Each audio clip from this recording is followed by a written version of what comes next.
नमस्कार आपण मानक स्वागत करुच्ची मो प्रसाद यूट्यूब चैनल पिके क्लास को आज पढ़िया ओडिया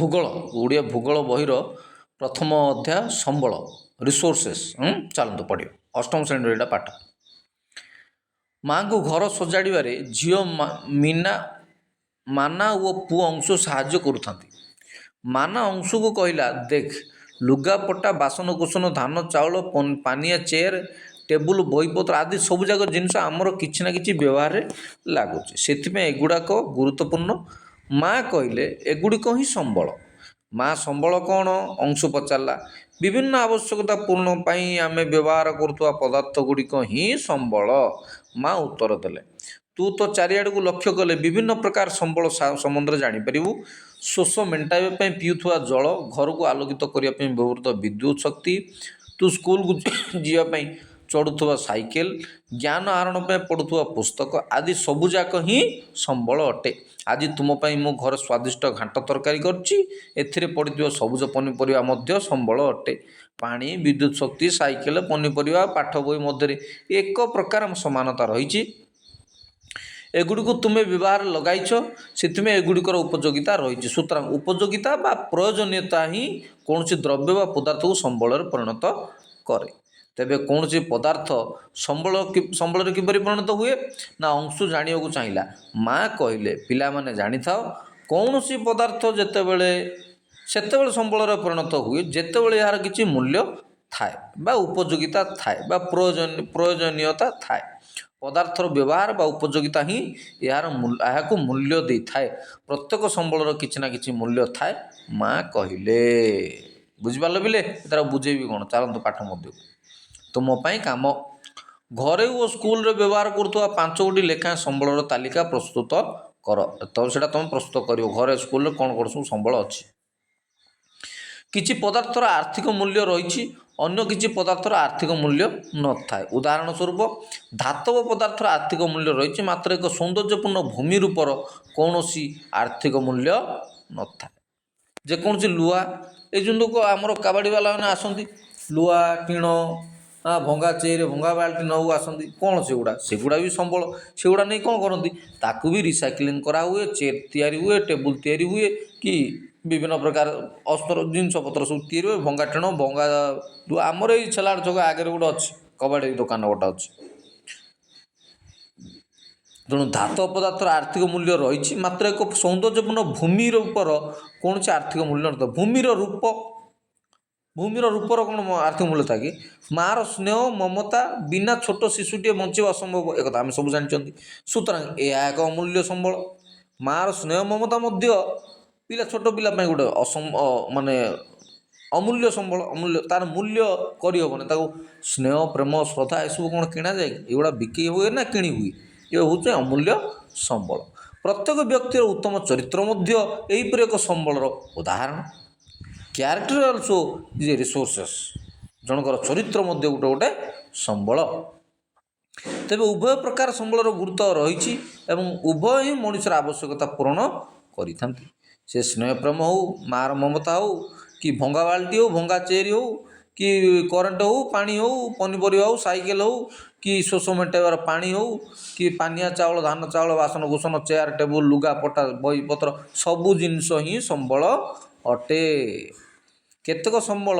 समर अग्रगति सह आर्थिक मूल्ययुक्त होती ताले संबल कौन जहाँ आमर उपयोगिता हो पारा जहाँ को आम नहीं किसी कम उपयोग करें से तो संबल सुखिला पत्र भी गंडा आणिक निआ लगे कम आसो सीटा भी गोटे संबल आज्ञा आउ आप कौन कहते मानि नियंतु आप गछ गोटे लगे आंब गछ कि ना तेतुली गछ कि ना पिजुली गछ से पत्र पड़ी सुखिला पत्र माटी पड़ी से ह्यूमस हो जाए बोली कहते भूगोल विज्ञान कहते ह्यूमस उर्वर मस्तिष्क ह्यूमस हुए तेणु कौन जिन नष्ट ना पृथ्वी को प्रभु एमती कर कौ जिन बिना पैसा कौन नथिंग इज फ्री सब जिनसर किसी ना कि मूल्य अच्छी सब जिनसर किसी ना कि उपयोगिता अच्छी कौन सी जिन बिना मूल्य या कि कौन जिन मूल्य अर्थ कराए कहले हेनी मानते एवं जो कथा आम कहले को कथा कहले जे मार स्नेह ममता बिना छोट शिशुटे बंचा असंभव सुतरां यह एक अमूल्य संबल किंतु बापा माँ मानकर परिश्रम जो गुड़ा घर कम कर बासन कुसन मजामजी घर द्वार सफा सुतरा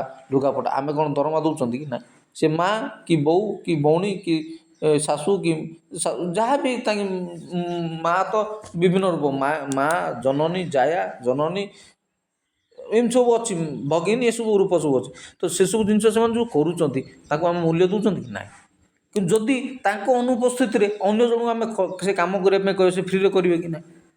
ଏଇଟା ଥରେ ସୁପ୍ରିମକୋର୍ଟ ଅର୍ଡ଼ର କରିଥିଲେ ବହୁତ ବର୍ଷ ତଳେ, 2-4 ବର୍ଷ ତଳେ କି କେତେ ମୋର ମନେ ପଡ଼ୁନି। ମୋର ପଢ଼ୁଥିଲି ଯେ ଘରୋଇ କାମ ଯେତେ ସବୁ କରୁଛନ୍ତି ମା ମାନେ, ତାଙ୍କର ବି ମୂଲ୍ୟ ଅଛି ସେ ଜିନିଷର। ଆମେ କିନ୍ତୁ ତାକୁ ଅର୍ଥ ଆକାରରେ ନେଉନାହାନ୍ତି। ଏଇଟା କରୁଛନ୍ତି ତ କରନ୍ତୁ, ଲୁଗାପଟା ସଫା କରୁଛନ୍ତି, ବାସନ ମଜା କରୁଛନ୍ତି, ମାଜୁଛନ୍ତି, ଘରଦ୍ୱାର ସଫା କରୁଛନ୍ତି, ରୋଷେଇବାସ କରୁଛନ୍ତି, ଇତ୍ୟାଦି କରୁଛନ୍ତି, ଛାଡ଼, ସେ ଜିନିଷର କିଛି ମୂଲ୍ୟ ନାହିଁ। କିନ୍ତୁ ଏବେ ଯେମିତି ପଡ଼ିଲେ ମାଆର ସ୍ନେହ ମମତା ବିନା ଛୋଟ ଶିଶୁଟେ ବଞ୍ଚିବା ଅସମ୍ଭବ। ସ୍ନେହ ମମତା ଅର୍ଥ କ'ଣ? ସେ ଭିତରେ ବହୁତ କିଛି ରହିଗଲା, ତା'ର ସେବା ଶୁଶ୍ରୂଷା, ତା'ର ପରିସ୍ରା ଝାଡ଼ା ପରିସ୍ରା ସଫା କରିବା, ସବୁ ଜିନିଷରୁ ଅଛି। ତେଣୁ ସବୁ ଜିନିଷ ଗୋଟେ ସମ୍ବଳ, ସବୁ ଜିନିଷ ପାଇଁ ଗୋଟେ ମୂଲ୍ୟ ଅଛି। କୌଣସି ଜିନିଷ ବିନା ମୂଲ୍ୟରେ ହୁଏ ନାହିଁ। ସୁତରାଂ ଏହା ଏକ ଅମୂଲ୍ୟ ସମ୍ବଳ। ପ୍ରତ୍ୟେକ ବ୍ୟକ୍ତିର ଉତ୍ତମ ଚରିତ୍ର ମଧ୍ୟ ଏହା ଏକ ସମ୍ବଳର ଉଦାହରଣ। କେତେକ ସମ୍ବଳ ସମୟର ଅଗ୍ରଗତି ସହ ଆର୍ଥିକ ମୂଲ୍ୟଯୁକ୍ତ ହୋଇଥାନ୍ତି। ଆଜି କିଛି ସେଇ ଯେଉଁ ଜିନିଷ ମୁଁ ଉଦାହରଣ ଦେଲି ମା'ମାନଙ୍କ କଥା, ଆଜି ସେଇ ଜିନିଷ ମୂଲ୍ୟଯୁକ୍ତ ହୋଇପାରିଛି। କେମିତି ମୂଲ୍ୟଯୁକ୍ତ ହୋଇପାରିଛି? କାହିଁକିନା ମା କାମ, ସମସ୍ତେ କର୍ମଜୀବୀ ହେଇଗଲେ, ସମସ୍ତେ କାମ ଦାମ କଲେ, ଚାକିରି କଲେ, ପାଠଶାଠ ପଢ଼ିଲେ, ଘର କାମ କିଏ କରିବ?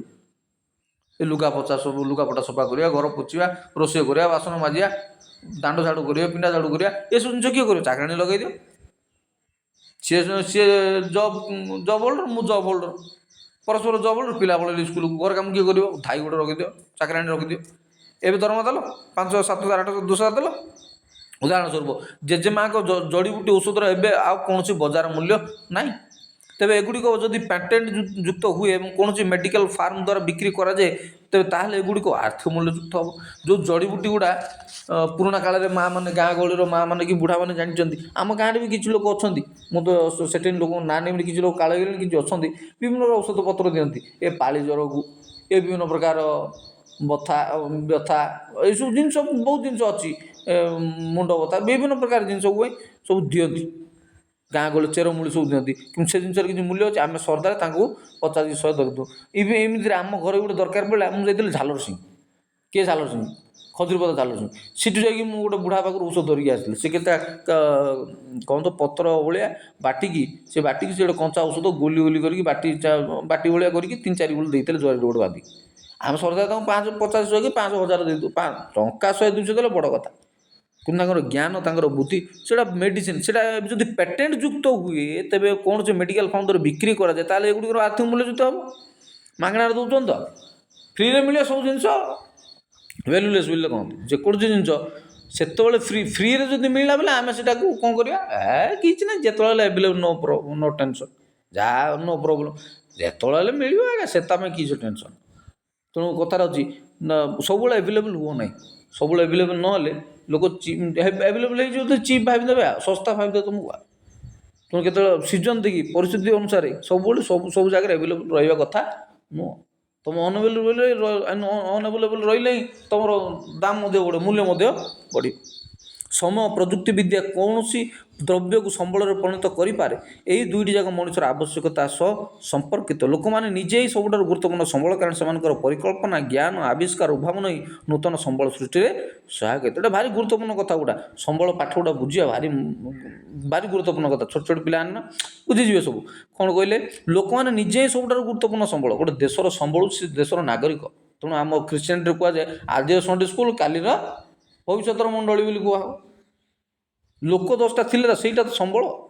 ଦୁନିଆରେ 3ଟା ହେଉଛି ବଡ଼ ସମ୍ବଳ। ଗୋଟେ ହେଉଛି ଧନ, ଗୋଟେ ସମୟ, ଆଉ ଗୋଟେ ଲୋକବଳ।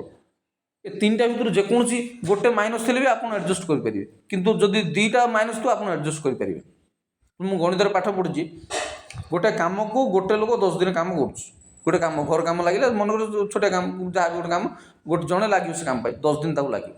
2 ଜଣ ଲାଗିଲେ 5 ଦିନ ଲାଗିବ, 3 ଜଣ ଲାଗିଲେ 3 ଦିନ ଲାଗିବ, ଯଦି 5 ଜଣ ଲାଗିଲେ 2 ଦିନ ସାରିଦେବେ।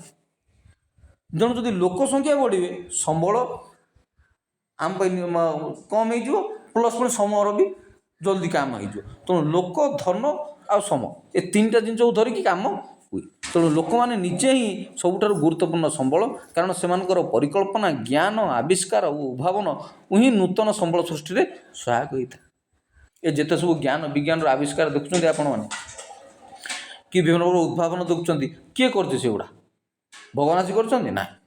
ଭଗବାନ ତ ସାରା ସଂସାର ପ୍ରକୃତି ଏମିତି ସୃଷ୍ଟି କରିଛନ୍ତି, ସବୁ ଜିନିଷର କିଛି ନା କିଛି ଔଷଧୀୟ ଗୁଣ ବାହାରିବ, ଉପଯୋଗିତା ବାହାରିବ। ରବର ଗଛ ଅଛି କି ବାଉଁଶ ଗଛ ଅଛି, ଯାଇକି ପେପର ତିଆରି ହେଉଛି, କରେନ୍ସି ତିଆରି ହେଉଛି, ନୋଟ୍ ତିଆରି ହେଉଛି। ସବୁ ଜିନିଷ ପ୍ରକୃତିର ପ୍ରଭୁ ରଖିଛନ୍ତି। ପ୍ଲାଷ୍ଟିକ ଗଛ ଅଛି, ଟାୟାର ବନୁଛି, ଯେଉଁ ଗାଡ଼ିର ଟାୟାର ଯେଉଁଟା ବନୁଛି ସେଥିପାଇଁ ବି କିଛି ଗୋଟେ ଗଛ ଉତ୍ପାଦନ କରାହେଉଥିବ, ରବର ଫବର ସବୁ। ତେଣୁ ସବୁ ଜିନିଷ ଯେଉଁ ହେଇଛି ପରିକଳ୍ପନା, ଏସବୁ ପରିକଳ୍ପନା, ଜ୍ଞାନ, ଆବିଷ୍କାର। ତେଣୁ ଗୋଟେ ଲୋକର ଭାବନା, ଗୋଟେ ଲୋକର ଶକ୍ତି, ଗୋଟେ ଲୋକର କଥାକୁ ମଧ୍ୟ ଆମେ ଜ୍ଞାନ କଲେ ହେବନି। କଥା, ଭାବନା, ଚିନ୍ତାଧାରା ଏଇଟା ହିଁ ସବୁଠୁ ବଡ଼ ଏନର୍ଜି। ତେଣୁ ଏଥର କୁହାଯାଇଥିଲା ବେଳକୁ ଭାରି ଡିଫିକଲ୍ଟ, ମାନେ ଭାରି ଗଭୀର କଥା ସେଗୁଡ଼ା। ଜଣଙ୍କର ଭାବନା, ଚିନ୍ତା, ପରିକଳ୍ପନା, ଜ୍ଞାନ, ଆବିଷ୍କାର, ଉଦ୍ଭାବନ, ସେ ଜିନିଷ ହିଁ ସବୁବେଳେ ସମ୍ବଳ ହେଇକିରି ରହିଆସିଛି। ଜଣଙ୍କର ଦକ୍ଷତା, ପ୍ରତ୍ୟେକ ଆବିଷ୍କାର, ଉଦ୍ଭାବନ ଅନେକର କାରଣ ହୋଇଥାଏ। ଉଦାହରଣ ସ୍ୱରୂପ ନିଆଁର ଆବିଷ୍କାର ସହ ରୋଷେଇ ଓ ଅନ୍ୟାନ୍ୟ ପ୍ରକ୍ରିୟାର ଆବିଷ୍କାର ହେଲା। ମୁଁ ଏଇ କିଛି ସମୟ ପୂର୍ବରୁ ୟାର ପୂର୍ବ ଭିଡ଼ିଓରେ କହୁଥିଲି ସେ ନିଆଁର କଥା। ବିଜ୍ଞାନର ଫ୍ରିକ୍ସନ୍ ପାଠଟା ପଢ଼ୁଥିଲି, ସେ ଏଇଠି ମୁଁ କହିଥିଲି ନିଆଁର କଥା। କ'ଣ ଆବିଷ୍କାର ସହ ରୋଷେଇ ଓ ଅନ୍ୟାନ୍ୟ ପ୍ରକ୍ରିୟାର ଆବିଷ୍କାର ହେଲା। ଯେତେବେଳେ ମଣିଷ ସଭ୍ୟତା ଗଢ଼ିବା ଆରମ୍ଭ କଲା, ସେ ସାମାଜିକ ବିଜ୍ଞାନ ଆମେ ପଢ଼ୁଥିଲୁ 3ୟ 4ଥ ଶ୍ରେଣୀରେ। ବଣ ମଣିଷ ରାନ୍ଧିବା ଶିଖିଲା। କ'ଣ କେମିତି ରାନ୍ଧିବା ଶିଖିଲା ତାର ଗୋଟେ କାହାଣୀ ଅଛି, ମୁଁ ଯାହା ପଢ଼ିଛି, ମୋର ଯାହା ମନେ ହେଉଛି। ଥରେ ପୁଣି ଜଙ୍ଗଲରେ ନିଆଁ ଲାଗିଲା, ଦୈବାତ କିନ୍ତୁ ଗୋଟେ ନିଆଁ ଲାଗିଲା। ସବୁ ସମସ୍ତେ ଦୌଡ଼ି ଯାଇନଥିବେ, ଯେତିକି ମରିଗଲା ଆଉ। ଯେ ପୋଡ଼ା ମାଂସ ଖାଇକିରି, ପୋଡ଼ା ପଶୁପକ୍ଷୀର ମାଂସ ଖାଇବା ଆମକୁ ଟିକେ ଟେଷ୍ଟ ଲାଗିଲା, ସେଇଠୁ ସେମାନେ ନିଆଁ ଜାଳିବା ଶିଖିଲେ। ଏଇଟା ସବୁ ବିବ୍ଲିକାଲ ଇଣ୍ଟରପ୍ରିଟେସନ୍, ସମଥିଙ୍ଗ ଡିଫରେଣ୍ଟ। ବିବ୍ଲିକାଲ କଥା ମୁଁ କହୁନି, ଏଇଟା ସାମାଜିକ ବିଜ୍ଞାନ ପଢ଼ା ହେଇଛି। ତ ଯେଉଁଠି ନିଆଁ ଜାଳିବା ଶିଖିଲା, ସେଇଠୁ ପୋଡ଼ିକି ଖାଇବା, କଞ୍ଚା ଖାଇବାନି। କଞ୍ଚା ଖାଇବାଟା ଗୋଟେ ପଶୁତ୍ୱ, ବାଇବେଲରେ ସେଇଟା ଲେଖା ହେଇଛି, କଞ୍ଚା ମାଂସ ଖାଇବନି। କେବେ ତାର ବ୍ଲଡ଼ ଲାଗିଥିବ ସିନା ମିକ୍ସ, ସେ ମାଂସ କେବେ ଖାଇବନି, ବ୍ଲଡ଼ ଥିବା ସହିତ ମାଂସ ଖାଇବନି, ସେଟା ବଡ଼ ଅପରାଧ। ପୋଡ଼ିକିରି ଖାଇବା ଶିଖିବ ତ। ସେହିପରି ଚକର ଉଦ୍ଭାବନ ସମୟାନୁକ୍ରମେ ପରିବହନର ଅତ୍ୟାଧୁନିକ ମାଧ୍ୟମ ବିକାଶରେ ସହାୟକ ହେଲା। ବାସ୍ ମୁଁ ଯେମିତି କହୁଥିଲି, ଗଲା ଭିଡ଼ିଓରେ କହୁଥିଲି, ୟା ପୂର୍ବ ଭିଡ଼ିଓରେ କହୁଥିଲି, ଚକର ଉଦ୍ଭାବନ ସମୟାନୁକ୍ରମେ ପରିବହନର ଅତ୍ୟାଧୁନିକ ମାଧ୍ୟମ ବିକାଶରେ ସହାୟକ ହେଲା। ଚକ ଉଦ୍ଭାବନ ହିଁ ଆମ ବିଜ୍ଞାନ ବା ଆମ ସଭ୍ୟତା ବା ଆମ ବିଜ୍ଞାନ ଜଗତକୁ, ଆମ ଦୁନିଆକୁ ଆଗକୁ ନେବାରେ ସାହାଯ୍ୟ ହେଲା। କାହିଁକିନା ସମସ୍ତେ ସବୁ ଜିନିଷ ବୋହିକି ନେଇପାରିବା କି? ଗୋଟେ କାଠ ବିଡ଼ା ଆମେ ଧରିକି ଯାଇପାରିବା କି? ନାହିଁ। ବେଶୀ ହେଲେ ଗୋଟେ ଯୋଡ଼େ କାଠ ବିଡ଼ା ଆମେ ଯେମିତି ମାଆମାନେ ମୁଣ୍ଡରେ ବୋହିକି ଆଣୁଥିଲେ ଜଙ୍ଗଲରୁ, ସେମିତି ହେଇପାରେ, ସେତିକି ମାତ୍ର। କିନ୍ତୁ ଗୋଟେ ଗଛ କାଟିକି ନେଇ ଆସିପାରିବେ କି? ନାହିଁ। ଶଗଡ଼ ଗାଡ଼ି ତିଆରି ହେଲା। ଶଗଡ଼ ଗାଡ଼ି ଏବେ ବି ଅଛି, କିଛି ଗାଁ ମାନଙ୍କରେ ଏବେ ଶଗଡ଼ ଗାଡ଼ି ଦେଖିବାକୁ ମିଳେ।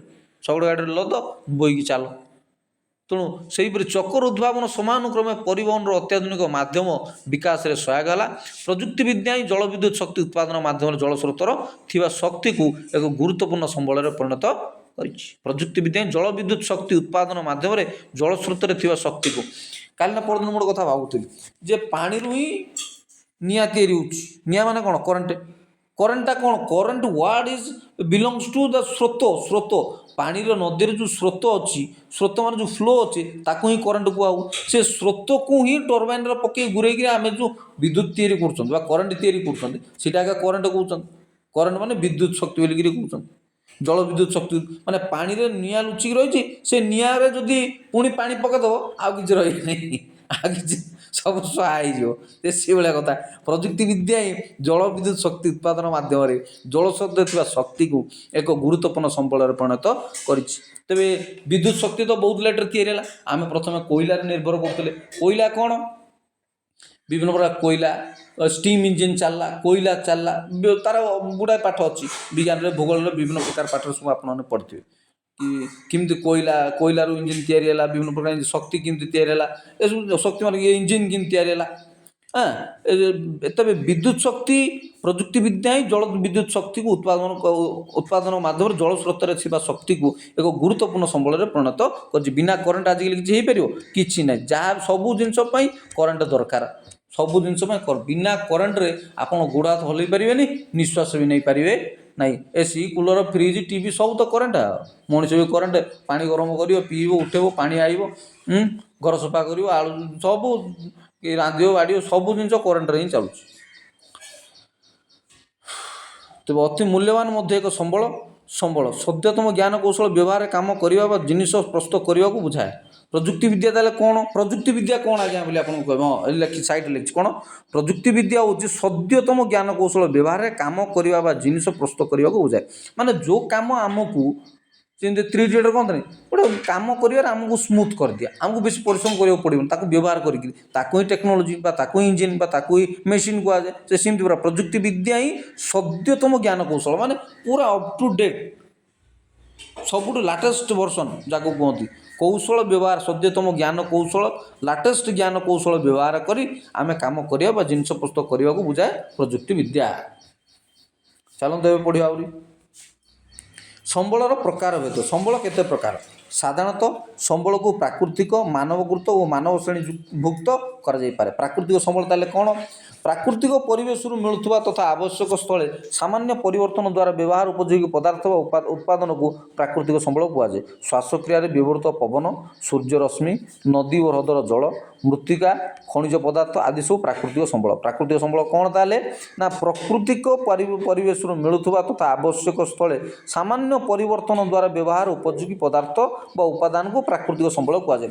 ନେଚର ଯାହା ଦିଏ, ନେଚର ରିସୋର୍ସ ଯାହା କହନ୍ତି ପ୍ରକୃତି ସମ୍ବଳ, ଯାହା ପ୍ରକୃତିରୁ କାଠ, ପାଣି, ପବନ, ସୂର୍ଯ୍ୟରଶ୍ମି, ନଦୀ, ହ୍ରଦ, ଜଳ, ମୃତ୍ତିକା, ଖଣିଜ ପଦାର୍ଥ ଏସବୁ ଆମେ ପ୍ରାକୃତିକ ସମ୍ବଳ ବୋଲିକିରି କହିବା।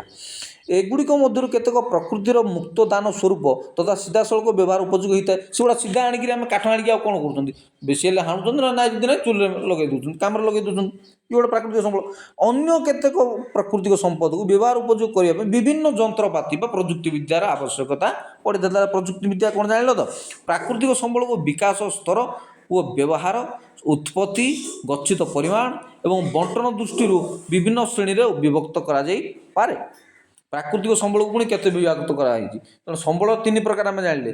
ସମ୍ବଳ ହେଉଛି ଗୋଟେ ପ୍ରାକୃତିକ ସମ୍ବଳ, ଗୋଟେ ମାନବକୃତ ବା ମାନବ ଶ୍ରେଣୀଭୁକ୍ତ, ଆଉ ଗୋଟେ ହେଉଛି ସମସ୍ତ ସମ୍ବଳ ପ୍ରାକୃତିକ, ମାନବକୃତ ଓ ମାନବ ଶ୍ରେଣୀଭୁକ୍ତ 3 ଭାଗରେ ନା 2 ଭାଗରେ ବିଭକ୍ତ କରାହେଲା।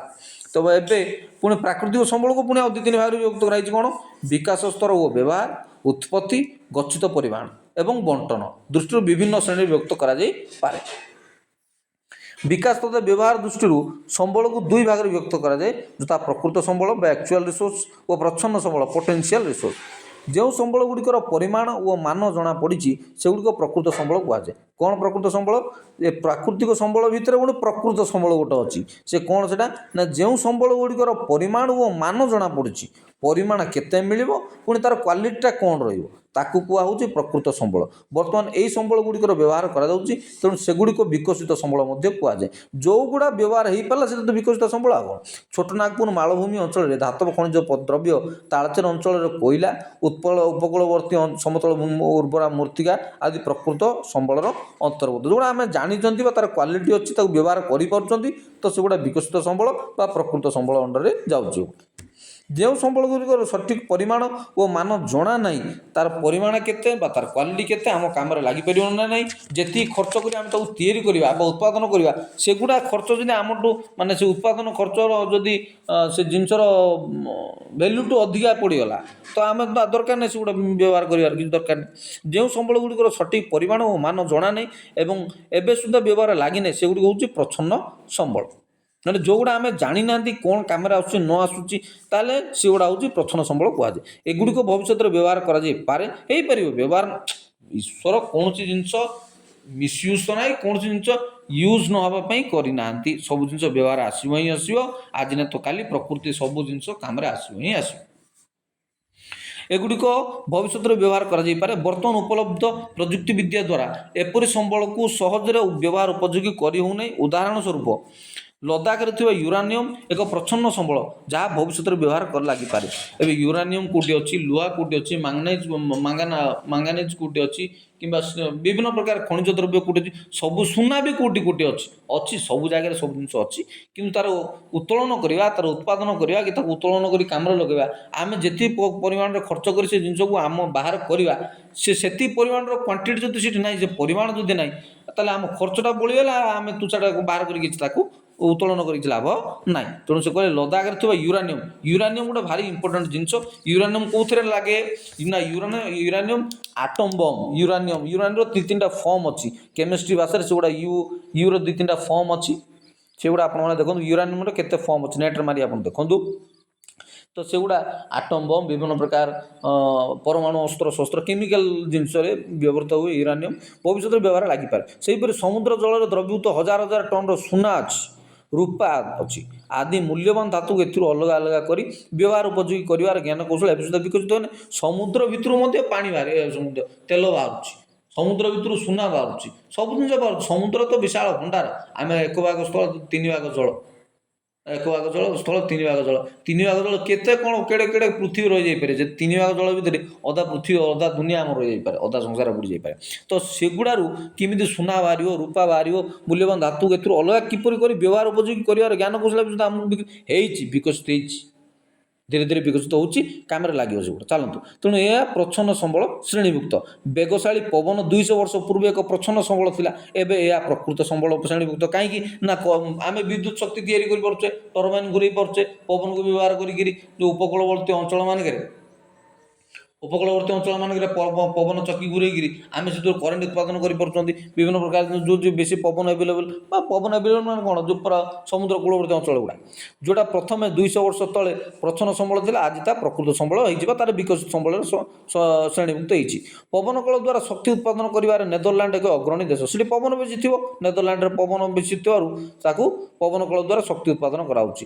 ଆମ ଦେଶର ଗୁଜରାଟ ଉପକୂଳ ଓ ତାମିଲନାଡୁରେ ନାଗର କୋଏଲରେ ମଧ୍ୟ ପବନ କଳ ସାହାଯ୍ୟରେ ଅଳ୍ପ ପରିମାଣରେ ବିଦ୍ୟୁତ୍ ଶକ୍ତି ଉତ୍ପାଦନ କରାଯାଉଛି। ଯେମିତି ମୁଁ କହିଲି, ଉତ୍ପତ୍ତି ଦୃଷ୍ଟିରୁ ସମ୍ବଳକୁ ଅଜୈବ ଏବାୟୋଟିକ୍ ଓ ଜୈବ ବାୟୋଟିକ୍ ଶ୍ରେଣୀଭୁକ୍ତ କରାଯାଏ। ଅଜୈବ ସମ୍ବଳ ନିର୍ଜୀବ, ମାତ୍ର ଜୈବ ସମ୍ବଳ ସଜୀବ। ଅଜୈବ ମାନେ ଜୀବନ ନାହିଁ, ଜୈବ ମାନେ ଜୀବନ ଅଛି। ତେଣୁ ଅଜୈବ ମାନେ ଅଜୈବ ସମ୍ବଳ ମାନେ ନିର୍ଜୀବ, ଆଉ ଜୈବ ସମ୍ବଳ ମାନେ ବାୟୋଟିକ୍ ମାନେ ଜୀବତ। ଆଉ କ'ଣ, ଶିଳା, ମୃତ୍ତିକା, ଖଣିଜ ଦ୍ରବ୍ୟ, ଜଳବାୟୁ ଆଦି ଜୀବନ ବିହୀନ ଉତ୍ପାଦନ ଅଜୈବ ସମ୍ବଳ ଶ୍ରେଣୀଭୁକ୍ତ। ପୁଣି ମାତ୍ର ସମସ୍ତ ପ୍ରାଣୀ ଓ ଉଦ୍ଭିଦ ଜୈବ ସମ୍ବଳ ଅନ୍ତର୍ଗତ। ତାପରେ ଜୈବ ସମ୍ବଳ କ'ଣ, ସମସ୍ତ ପ୍ରାଣୀ ଜଗତ, ଉଦ୍ଭିଦ ଜଗତ ହେଉଛି ଜୈବ ସମ୍ବଳ ଅନ୍ତର୍ଭୁକ୍ତ। ପୁଣି ଅଜୈବ ସମ୍ବଳରେ କ'ଣ ବୁଝିବେ ନା ଜଳ, ଖଣିଜ ଦ୍ରବ୍ୟ, ଶିଳା, ମାଟି, ଏସବୁ ଜିନିଷ ହେଉଛି ମାଟି, ପଥର, ଏସବୁ ଜିନିଷ ହେଉଛି ଅଜୈବ ସମ୍ବଳ ବା ଏବାୟୋଟିକ୍ ସମ୍ବଳ। ସମସ୍ତ ପ୍ରାକୃତିକ ସମ୍ବଳକୁ ଭରଣ ଦୃଷ୍ଟିରୁ ସାଧାରଣତଃ ନବୀକରଣ ଯୋଗ୍ୟ ଓ ନବୀକରଣ ଅଯୋଗ୍ୟ ନନ୍ ରିନ୍ୟୁଏବଲ୍ ଏହିପରି 2 ଶ୍ରେଣୀରେ ବିଭକ୍ତ କରାଯାଏ। କେତେ ଜିନିଷକୁ ଆମେ ଭରଣ କରିପାରେ, ବ୍ୟବହାର କରିଦେଲେ ସରିଗଲା, ପୁଣି ତାକୁ ଆଉ ଥରେ ପୁଣି ଭରଣା କରାଯାଇ ପାରିବ, ତାକୁ କୁହାହେଉଛି ରିନ୍ୟୁଏବଲ୍। ଆଉ ଯେଉଁଗୁଡ଼ା ବ୍ୟବହାର କଲେ ତା'ର ଭରଣ ଆଉ କରାଯାଇ ପାରିବ ନାହିଁ, ତାହା ହେଉଛି ନନ୍ ରିନ୍ୟୁଏବଲ୍। ନବୀକରଣ ଯୋଗ୍ୟ ସମ୍ବଳ ଗୁଡ଼ିକ ଶୀଘ୍ର ଭରଣା ହୋଇଥାଏ। ନବୀକରଣ ଯୋଗ୍ୟ ମାନେ ଯାହାକୁ ରିସାଇକେଲ୍ କରାଯାଇପାରିବ, ଭରଣା କରାଯାଇପାରିବ। ଏଇ ଯେମିତି ଆମେ ଲୋକମାନେ, ମୁଁ ତ ଉଦାହରଣ ପ୍ରଥମରୁ ଦେଲି ଯେ ପ୍ଲାଷ୍ଟିକ୍ ଚେୟାର, ପ୍ଲାଷ୍ଟିକ୍ ଟିଣ, ଡବା, ବିଭିନ୍ନ ଭଙ୍ଗା ଜିନିଷ ଗୁଡ଼ା କବାଡ଼ି ବାଲା ନିଅନ୍ତି, ସେଗୁଡ଼ା ଭରଣା ହେଇପାରୁଛି, ଉତ୍ପାଦନ ହେଉଛି, ତାକୁ ପୁଣି ଯଦି ଭାଙ୍ଗି ଗଲେ ତାକୁ ପୁଣି ଆଉଥରେ ଯେଉଁ ରିସାଇକେଲ୍ କରିକି କରାହେଉଛି, ଏଇଟା ନବୀକରଣ ଯୋଗ୍ୟ। ଏଗୁଡ଼ିକର ବ୍ୟବହାର ସତ୍ତ୍ୱେ ପୁନର୍ବାର ପୂରଣ ହୋଇଯାଏ। ଏ ପ୍ରକାର ସମ୍ବଳ ମଧ୍ୟରୁ କେତେକ ଅସରନ୍ତି ଏବଂ ମନୁଷ୍ୟର କାର୍ଯ୍ୟକଳାପ ଦ୍ୱାରା ପ୍ରଭାବିତ ହୁଅନ୍ତି ନାହିଁ। ଅସରନ୍ତି ମାନେ ତା'ର କେବେ ହେଲେ ସରିବ ନାହିଁ। ଆଉ ମନୁଷ୍ୟର କାର୍ଯ୍ୟକଳାପ ଯେତେ ୟୁଜ୍ କଲେ ମଧ୍ୟ କିଛି ଅସୁବିଧା ନାହିଁ।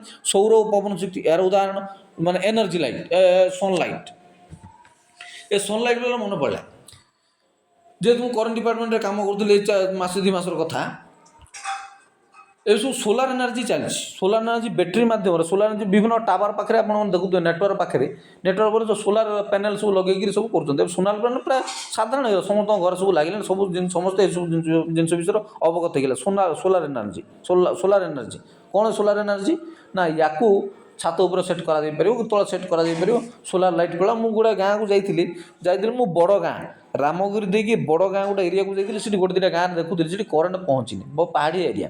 ତ ସେଠି କ'ଣ କରୁଛନ୍ତି, ଖମ୍ବ ଗୁଡ଼ା ଗୋଟେ ପୋତିକିରି ତା ଉପରେ ସୋଲାର ପ୍ୟାନେଲ୍ ଗୁଡ଼ା ଲଗାଇ ଦେଇଛନ୍ତି, ଯେଉଁଟା ଅତି କମ୍ରେ ଗୋଟେ ବଲ୍ବ 2-3 ଦିନ ଜଳିପାରିବ ୱିଦାଉଟ୍ କରେଣ୍ଟ। ମାନେ ଯଦି କରେଣ୍ଟ ନ ଆସିଲା 2-3 ଦିନ ରାତିରେ ଟିକେ ଜଳିପାରିବ, ଟେନସନ୍ ନାହିଁ। ଆଜିକାଲି ଯେଉଁ ବିଭିନ୍ନ ଲାଇଟ୍ ଅଛି, ଆମ ଘରେ ବି ଗୋଟେ ଲାଇଟ୍ ଅଛି, ତାର ସେ ଗୋଟେ ଛାତର କିଛି ଜଣ ରଖିଦେଲା ମାନେ, ସୋଲାର ଲାଇଟ୍ ପଡ଼ିଲା ମାନେ ସିଏ ରାତି 1-1.5 ଘଣ୍ଟା ଆରାମସେ ଜଳି ଯାଉଛି ସୋଲାର ଏନର୍ଜିରେ। ଆଉ ପବନ ଶକ୍ତି କଥା ତ ପଢ଼ିଲେ, ଆମେ ସୋଲାର ଏନର୍ଜି ପଢ଼ିଲେ, ଜାଣିଲେ। ବ୍ୟାଟେରୀ ଲାଗୁଛି, ପ୍ୟାନେଲ୍ ଲାଗୁଛି, ସୋଲାର ଲାଇଟ୍ ସବୁ ଲାଗୁଛି। ଏବେ ସବୁ ଘର, ପ୍ରତି ଘର, ହର ଘର କ'ଣ ଯେଉଁ ବିଦ୍ୟୁତ୍ ଘର ଯୋଜନା ନା ସୋଲାର ଲାଇଟ୍ ଯୋଜନା, ଏ ଯୋଜନା ଏମିତି କ'ଣ ଗୋଟେ ଚାଲିଛି, ପ୍ରଧାନମନ୍ତ୍ରୀ ସୋଲାର ଏନର୍ଜି ନା କ'ଣ ଗୋଟେ ଚାଲିଛି, ସେ ଯୋଜନା ଚାଲିଛି। ସେ ଯୋଜନା ଚାଲିକି ଲୋକମାନଙ୍କୁ ସବସିଡ଼ି ଦିଆହେଉଛି। ଲୋକମାନେ କେମିତି ସୋଲାର ପ୍ୟାନେଲ୍ ଲଗାଇବେ, କିଣିବେ, ଘର ସବୁ ଛାତମାନଙ୍କ ରୁଫ୍ଟପ୍ରେ ସବୁ ଲଗାଇକି ସେଥିରୁ କେମିତି ବିଦ୍ୟୁତ୍ ଶକ୍ତି ଉତ୍ପାଦନ ହେବ ତାଙ୍କ ଘରେ। ସବୁବେଳେ କ'ଣ ପାଣି ଆଭେଲେବୁଲ୍ କି? ପାଣି ସବୁବେଳେ ଆଭେଲେବୁଲ୍ ନାହିଁ, ପାଣି ସବୁବେଳେ ମିଳୁନି ନାହିଁ। ପାଣି ଶୁଖି ଯାଉଛି ଖରା ଦିନରେ କେମିତି କରିବା? କରେଣ୍ଟ କେଉଁଠୁ ଆସିବ? କରେଣ୍ଟ କିଣିବ? ଅବଶ୍ୟ ଓଡ଼ିଶା ବିଦ୍ୟୁତ ବଳକା ରାଜ୍ୟ, କିନ୍ତୁ ସବୁବେଳେ ସମାନ ନୁହଁ। ଆମଠୁ କିଛି ଲୋକ ନେଉଛନ୍ତି। ମୁଁ ଗୋଟେ ଦୁଇଟା ପେପର ପଢ଼ୁଥିଲି, ଏଇ ଯେଉଁ ବର୍ଷ ତଳେ 6 ମାସ ତଳେ, ଝାଡ଼ଖଣ୍ଡ ଗ୍ରିଡ୍ କୋରୁ ଯାଉଛି Bangladesh current, Adani group Jharkhand grid କୋରୁ ସେ ଗୁଡ଼ାଏ ଟଙ୍କା ବାକି ଥିଲେ ବୋଲିକିରି ତାଙ୍କୁ କରେଣ୍ଟ କେତେ ଦିନ ବନ୍ଦ କରାହେଲା। ସେମିତି ମଝିରେ ଦେଖୁଥିଲି ୟୁରୋପ ଦେଶରେ ବା ୟୁରୋପ ମହାଦେଶରେ କିଛି ଦେଶରେ ନାଁ ମନେ ପଡ଼ୁନି ମୋର, ସେଗୁଡ଼ା କ'ଣ ହେଲା, ବିଦ୍ୟୁତ ବିଭ୍ରାଟ ଘଟିକିରି ବହୁତ ହଇରାଣ ହେଇକି ଲୋକ ବୋଧେ ମରିଗଲେ। ମରିନାହାନ୍ତି, କ'ଣ ହେଲା, ଗୋଟେ ହଇରାଣ ହେଲା, ବିଦ୍ୟୁତ ବିଭ୍ରାଟ ଗୋଟେ ହେଲା। କରେଣ୍ଟଟା ହେଉଛି ଆମର ସବୁଠୁ ବଡ଼ ଇମ୍ପୋର୍ଟାଣ୍ଟ ଜିନିଷ। ତେଣୁ ସବୁବେଳେ ଜଳ ବିଦ୍ୟୁତ ଶକ୍ତିରୁ ବା ଜଳରୁ ପାଣିରୁ ଆମେ କରେଣ୍ଟ ବାହାର କରିବାଟା ସମ୍ଭବ ନାହିଁ। ହୀରାକୁ ସବୁବେଳେ ଆଭେଲେବୁଲ୍, ପାଣି ସ୍ତର କମିଯାଉଛି। ପାଣି ପାଇଁ ଟଣାଉଟରା, ମହାନଦୀରେ ପିଟାପିଟି, ମରାମରି, ମହାନଦୀ ଆମର, ମହାନଦୀ ତାଙ୍କର।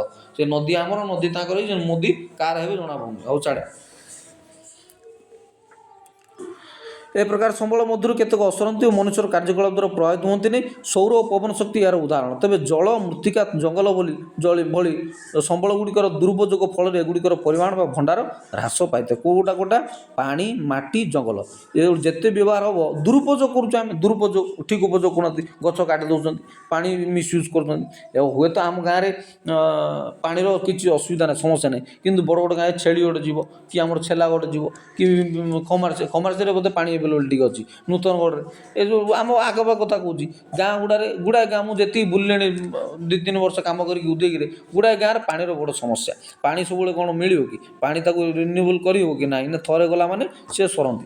ଫଳରେ ଏଗୁଡ଼ିକର ପରିମାଣ ଓ ଭଣ୍ଡାର ହ୍ରାସ ପାଇଥାଏ। ଜଳ ଏକ ଅସରନ୍ତି ନବୀକରଣ ଯୋଗ୍ୟ ସମ୍ବଳ ବୋଲି ଜଣାପଡ଼େ, ମାତ୍ର ପୃଥିବୀର ବିଭିନ୍ନ ପ୍ରାନ୍ତରେ ଜଳ ସ୍ୱଳ୍ପତା ତଥା ଜଳ ଉତ୍ସ ଶୁଖିଯିବା ଏକ ମୁଖ୍ୟ ସମସ୍ୟା ହେଇଛି। ଯେମିତି ଜଣେ ବିଶିଷ୍ଟ ବ୍ୟକ୍ତି ଆମର ବିଧାନସଭାରେ କହୁଥିଲେ, ପାଣି ପାଇଁ ତୃତୀୟ ବିଶ୍ୱଯୁଦ୍ଧ ହେବ ପୃଥିବୀରେ। ପାଣି ପାଇଁ ପାଣି ପାଣି ପାଣି ପାଣି ଚାଲ ଯିବା ଆଣି, ଗୋଟେ ଗୀତ ଅଛି, ପାଣି ପାଣି ପାଣି ପାଣି ଚାଲ ଯିବା ଆଣି, ଗୋଟେ ପୁରୁଣା ଓଡ଼ିଆ ସିନେମା ଗୀତ ଗୋଟେ ଅଛି, ପାଣି ପାଣି ପାଣିରେ ପାଣି ଚାଲ ଯିବା ଆଣି। ନବୀକରଣ ଅଯୋଗ୍ୟ ସମ୍ବଳ ଗୁଡ଼ିକର ଭଣ୍ଡାର ସୀମିତ। ବ୍ୟବହାର ଯୋଗୁଁ ସମ୍ବଳର ପରିମାଣ ହ୍ରାସ ପାଇଲେ ବା ସରିଗଲେ ପୁନର୍ବାର ଭରଣା ହେବା ପାଇଁ ହଜାର ହଜାର ବର୍ଷ ଲାଗିଥାଏ। ନବୀକରଣ ଅଯୋଗ୍ୟ ଯେଉଁଟା ନନ୍ ରିନ୍ୟୁଏବଲ୍ ସମ୍ବଳ ଗୁଡ଼ିକର ଭଣ୍ଡାର ସୀମିତ। ବ୍ୟବହାର ଯୋଗୁଁ ସମ୍ବଳର ପରିମାଣ ହ୍ରାସ ପାଇଲେ ବା ସରିଗଲେ ପୁନର୍ବାର ଭରଣା ହେବା ପାଇଁ ହଜାର ହଜାର ବର୍ଷ ଲାଗିଥାଏ। ମଣିଷର ଜୀବନକାଳ ତୁଳନାରେ ଭରଣା ସମୟ ବେଶ୍ ଅଧିକ ହୋଇଥିବାରୁ ଏଗୁଡ଼ିକ ନବୀକରଣ ଅଯୋଗ୍ୟ ସମ୍ବଳ କୁହାଯାଏ। ଆଉ 60-70 ବର୍ଷ ଭିତରେ ତିଆରି ହେବ କି? ସେ ତ ହଜାର ହଜାର ବର୍ଷ ଲାଗିବ, କୋଟି କୋଟି ବର୍ଷ ଲାଗିବ। ଆଉ କେମିତି କରିବା? ଆମେ ସେଗୁଡ଼ା ସରିଗଲେ ଆମେ ଗଲୁ ଅନ୍ଧ ହେଇଯିବା, ମାନେ ହାତ ଗୋଡ଼ ବାନ୍ଧି ରହିବା। ଏଗୁଡ଼ିକ ନବୀକରଣ ଅଯୋଗ୍ୟ ସମ୍ବଳ କୁହାଯାଏ। କୋଇଲା, ପେଟ୍ରୋଲିୟମ, ପ୍ରାକୃତିକ ଗ୍ୟାସ୍ ଆଦି ଏ ପ୍ରକାର ସମ୍ବଳର କେତେକ ଉଦାହରଣ। ଗ୍ୟାସ୍ ତ ସମସ୍ତେ ଜାଣିଛନ୍ତି, କିଣିକି ବ୍ୟବହାର କରୁଛନ୍ତି। କେତେବେଳେ 950 ସବସିଡ଼ି ହେଇଗଲା, କେତେବେଳେ 50 ହେଇଗଲା, ଗ୍ୟାସ୍ ପାଇଁ ଖାତା ତିଆରି ହେଇଗଲା। ବିଜେପି ସରକାର ବିଭିନ୍ନ ପ୍ରକାର ଯୋଜନା କଲା, ଉଜ୍ଜ୍ୱଳା ଯୋଜନା କରିକିରି ସମସ୍ତଙ୍କ ପାଖରେ ବି ସେଇଟା ଆଭେଲେବୁଲ୍ ହୁଏନି। ଟଙ୍କା ଏତେ ଥରେ ମାଗଣାରେ ବାଣ୍ଟିଲେ, ଗ୍ୟାସ୍ ଚୁଲା ସବୁ ମାଗଣାରେ ବାଣ୍ଟିଲେ, ସବୁ ଚାଲିଲା। ହର ଘର ଉଜ୍ଜ୍ୱଳ ଯୋଜନା, ହର ଘର ନାଲ ହର ଘର ଜଲ, ଏମିତି ଗୋଟେ ଚାଲିଲା। ଉଜ୍ଜ୍ୱଳ ଘର ଯୋଜନା, ଉଜ୍ଜ୍ୱଳବତୀ ଯୋଜନା, ଏବେ ସୋଲାର ଏନର୍ଜି ଉପରେ କ'ଣ ଗୋଟେ ଯୋଜନା ଚାଲିଛି। ମୁଁ ପଢ଼ିଛି କେବେ, ମୋ ନାଁ ମନେ ପଡ଼ୁନି କ'ଣ, ସେ ହର ଘର ତିରଙ୍ଗା ଗୋଟେ ଚାଲିଲା, ହର ଘର ଜଲ ହର ଘର ନାଲ ଗୋଟେ ଚାଲିଲା, ଉଜ୍ଜ୍ୱଳାବତୀ ଚାଲିଲା, ଉଜ୍ଜ୍ୱଳ ଗୋଟେ ଚାଲିଲା, ଗ୍ୟାସ୍ ସିଲିଣ୍ଡର ପକେଇକିରି ଏସବୁ ଚାଲୁଛି। ହର ଘର ତିରଙ୍ଗା, ଘର ଘର ତିରଙ୍ଗା, ଅମୃତ ମହୋତ୍ସବ, ବିଭିନ୍ନ ପ୍ରକାର ଯୋଜନା ସବୁ ସରକାର କରୁଛନ୍ତି। ଯୋଜନା ଦେଲେ ଗୋଟେ ସ୍କିମ୍ କରୁଛନ୍ତି, ଲୋକ ଭିତରେ ଗୋଟେ ଉନ୍ମାଦନା, ଉତ୍ସାହ ଆଣିବା ପାଇଁ। ବଣ୍ଟନ ଦୃଷ୍ଟିରୁ ସମ୍ବଳକୁ ସର୍ବବ୍ୟାପୀ, ୟୁବିକ୍ୟୁଟସ୍ ଓ ସ୍ଥାନୀୟ ଲୋକାଲାଇଜ୍ଡ ଏହିପରି 2 ଶ୍ରେଣୀରେ ବିଭକ୍ତ କରାଯାଇପାରେ। କେତେକ ସମ୍ବଳ ଭୂପୃଷ୍ଠର ସବୁଠାରେ ମିଳିଥାଏ, ସେଥିପାଇଁ ଏଗୁଡ଼ିକୁ ସର୍ବବ୍ୟାପୀ ସମ୍ବଳ କୁହାଯାଏ। ଆମେ ଶ୍ୱାସକ୍ରିୟାରେ ବ୍ୟବହାର କରୁଥିବା ବାୟୁ ଏହାର ଏକ ଉଦାହରଣ। ଅଧିକାଂଶ ସମ୍ବଳ ଭୂପୃଷ୍ଠରୁ ନିର୍ଦ୍ଦିଷ୍ଟ ସ୍ଥାନମାନଙ୍କରେ ମିଳିଥାଏ। ଲୁହା, ତମ୍ବା, ସୁନା, ରୂପା ଭଳି ଖଣିଜ ଦ୍ରବ୍ୟଗୁଡ଼ିକ ନିର୍ଦ୍ଦିଷ୍ଟ ସ୍ଥାନରେ ମିଳୁଥିବାରୁ ଏଗୁଡ଼ିକ ସ୍ଥାନୀୟ ସମ୍ବଳ କୁହାଯାଏ। ଏ ଗ୍ୟାସ୍, ପେଟ୍ରୋଲିୟମ ଏସବୁ ଆମର ବାଇବେଲରେ ଲେଖା ହେଇଛି, ଆରବ ଉପତ୍ୟକାରେ ସବୁ ମିଳେ। ଆରବ ଉପତ୍ୟକାରେ କେଉଁ ନଦୀରୁ ସୁନା ମିଳେ, କେଉଁ ନଦୀରୁ ରୂପା ମିଳେ, ଏଗୁଡ଼ା ବାଇବେଲ ବି ଲେଖା ହେଇଛି, ଆଦି ପୁସ୍ତକରେ ସବୁ ଲେଖା ହେଇଛି। କେଉଁଟା ଗ୍ୟାସ୍, ପେଟ୍ରୋଲିୟମ, ଖଣିଜ ତୈଳ ଯେଉଁ ଆରବ ଉପତ୍ୟକାରେ ମିଳେ ବୋଲି ଲେଖା ହେଇଛି। ବାଇବେଲ କେଉଁଠି ଲେଖା ହେଇଛି, ଏଇ ତ ହୋଇପାରେ ଆଦି ପୁସ୍ତକରେ ଲେଖା ହେଇଥିବ।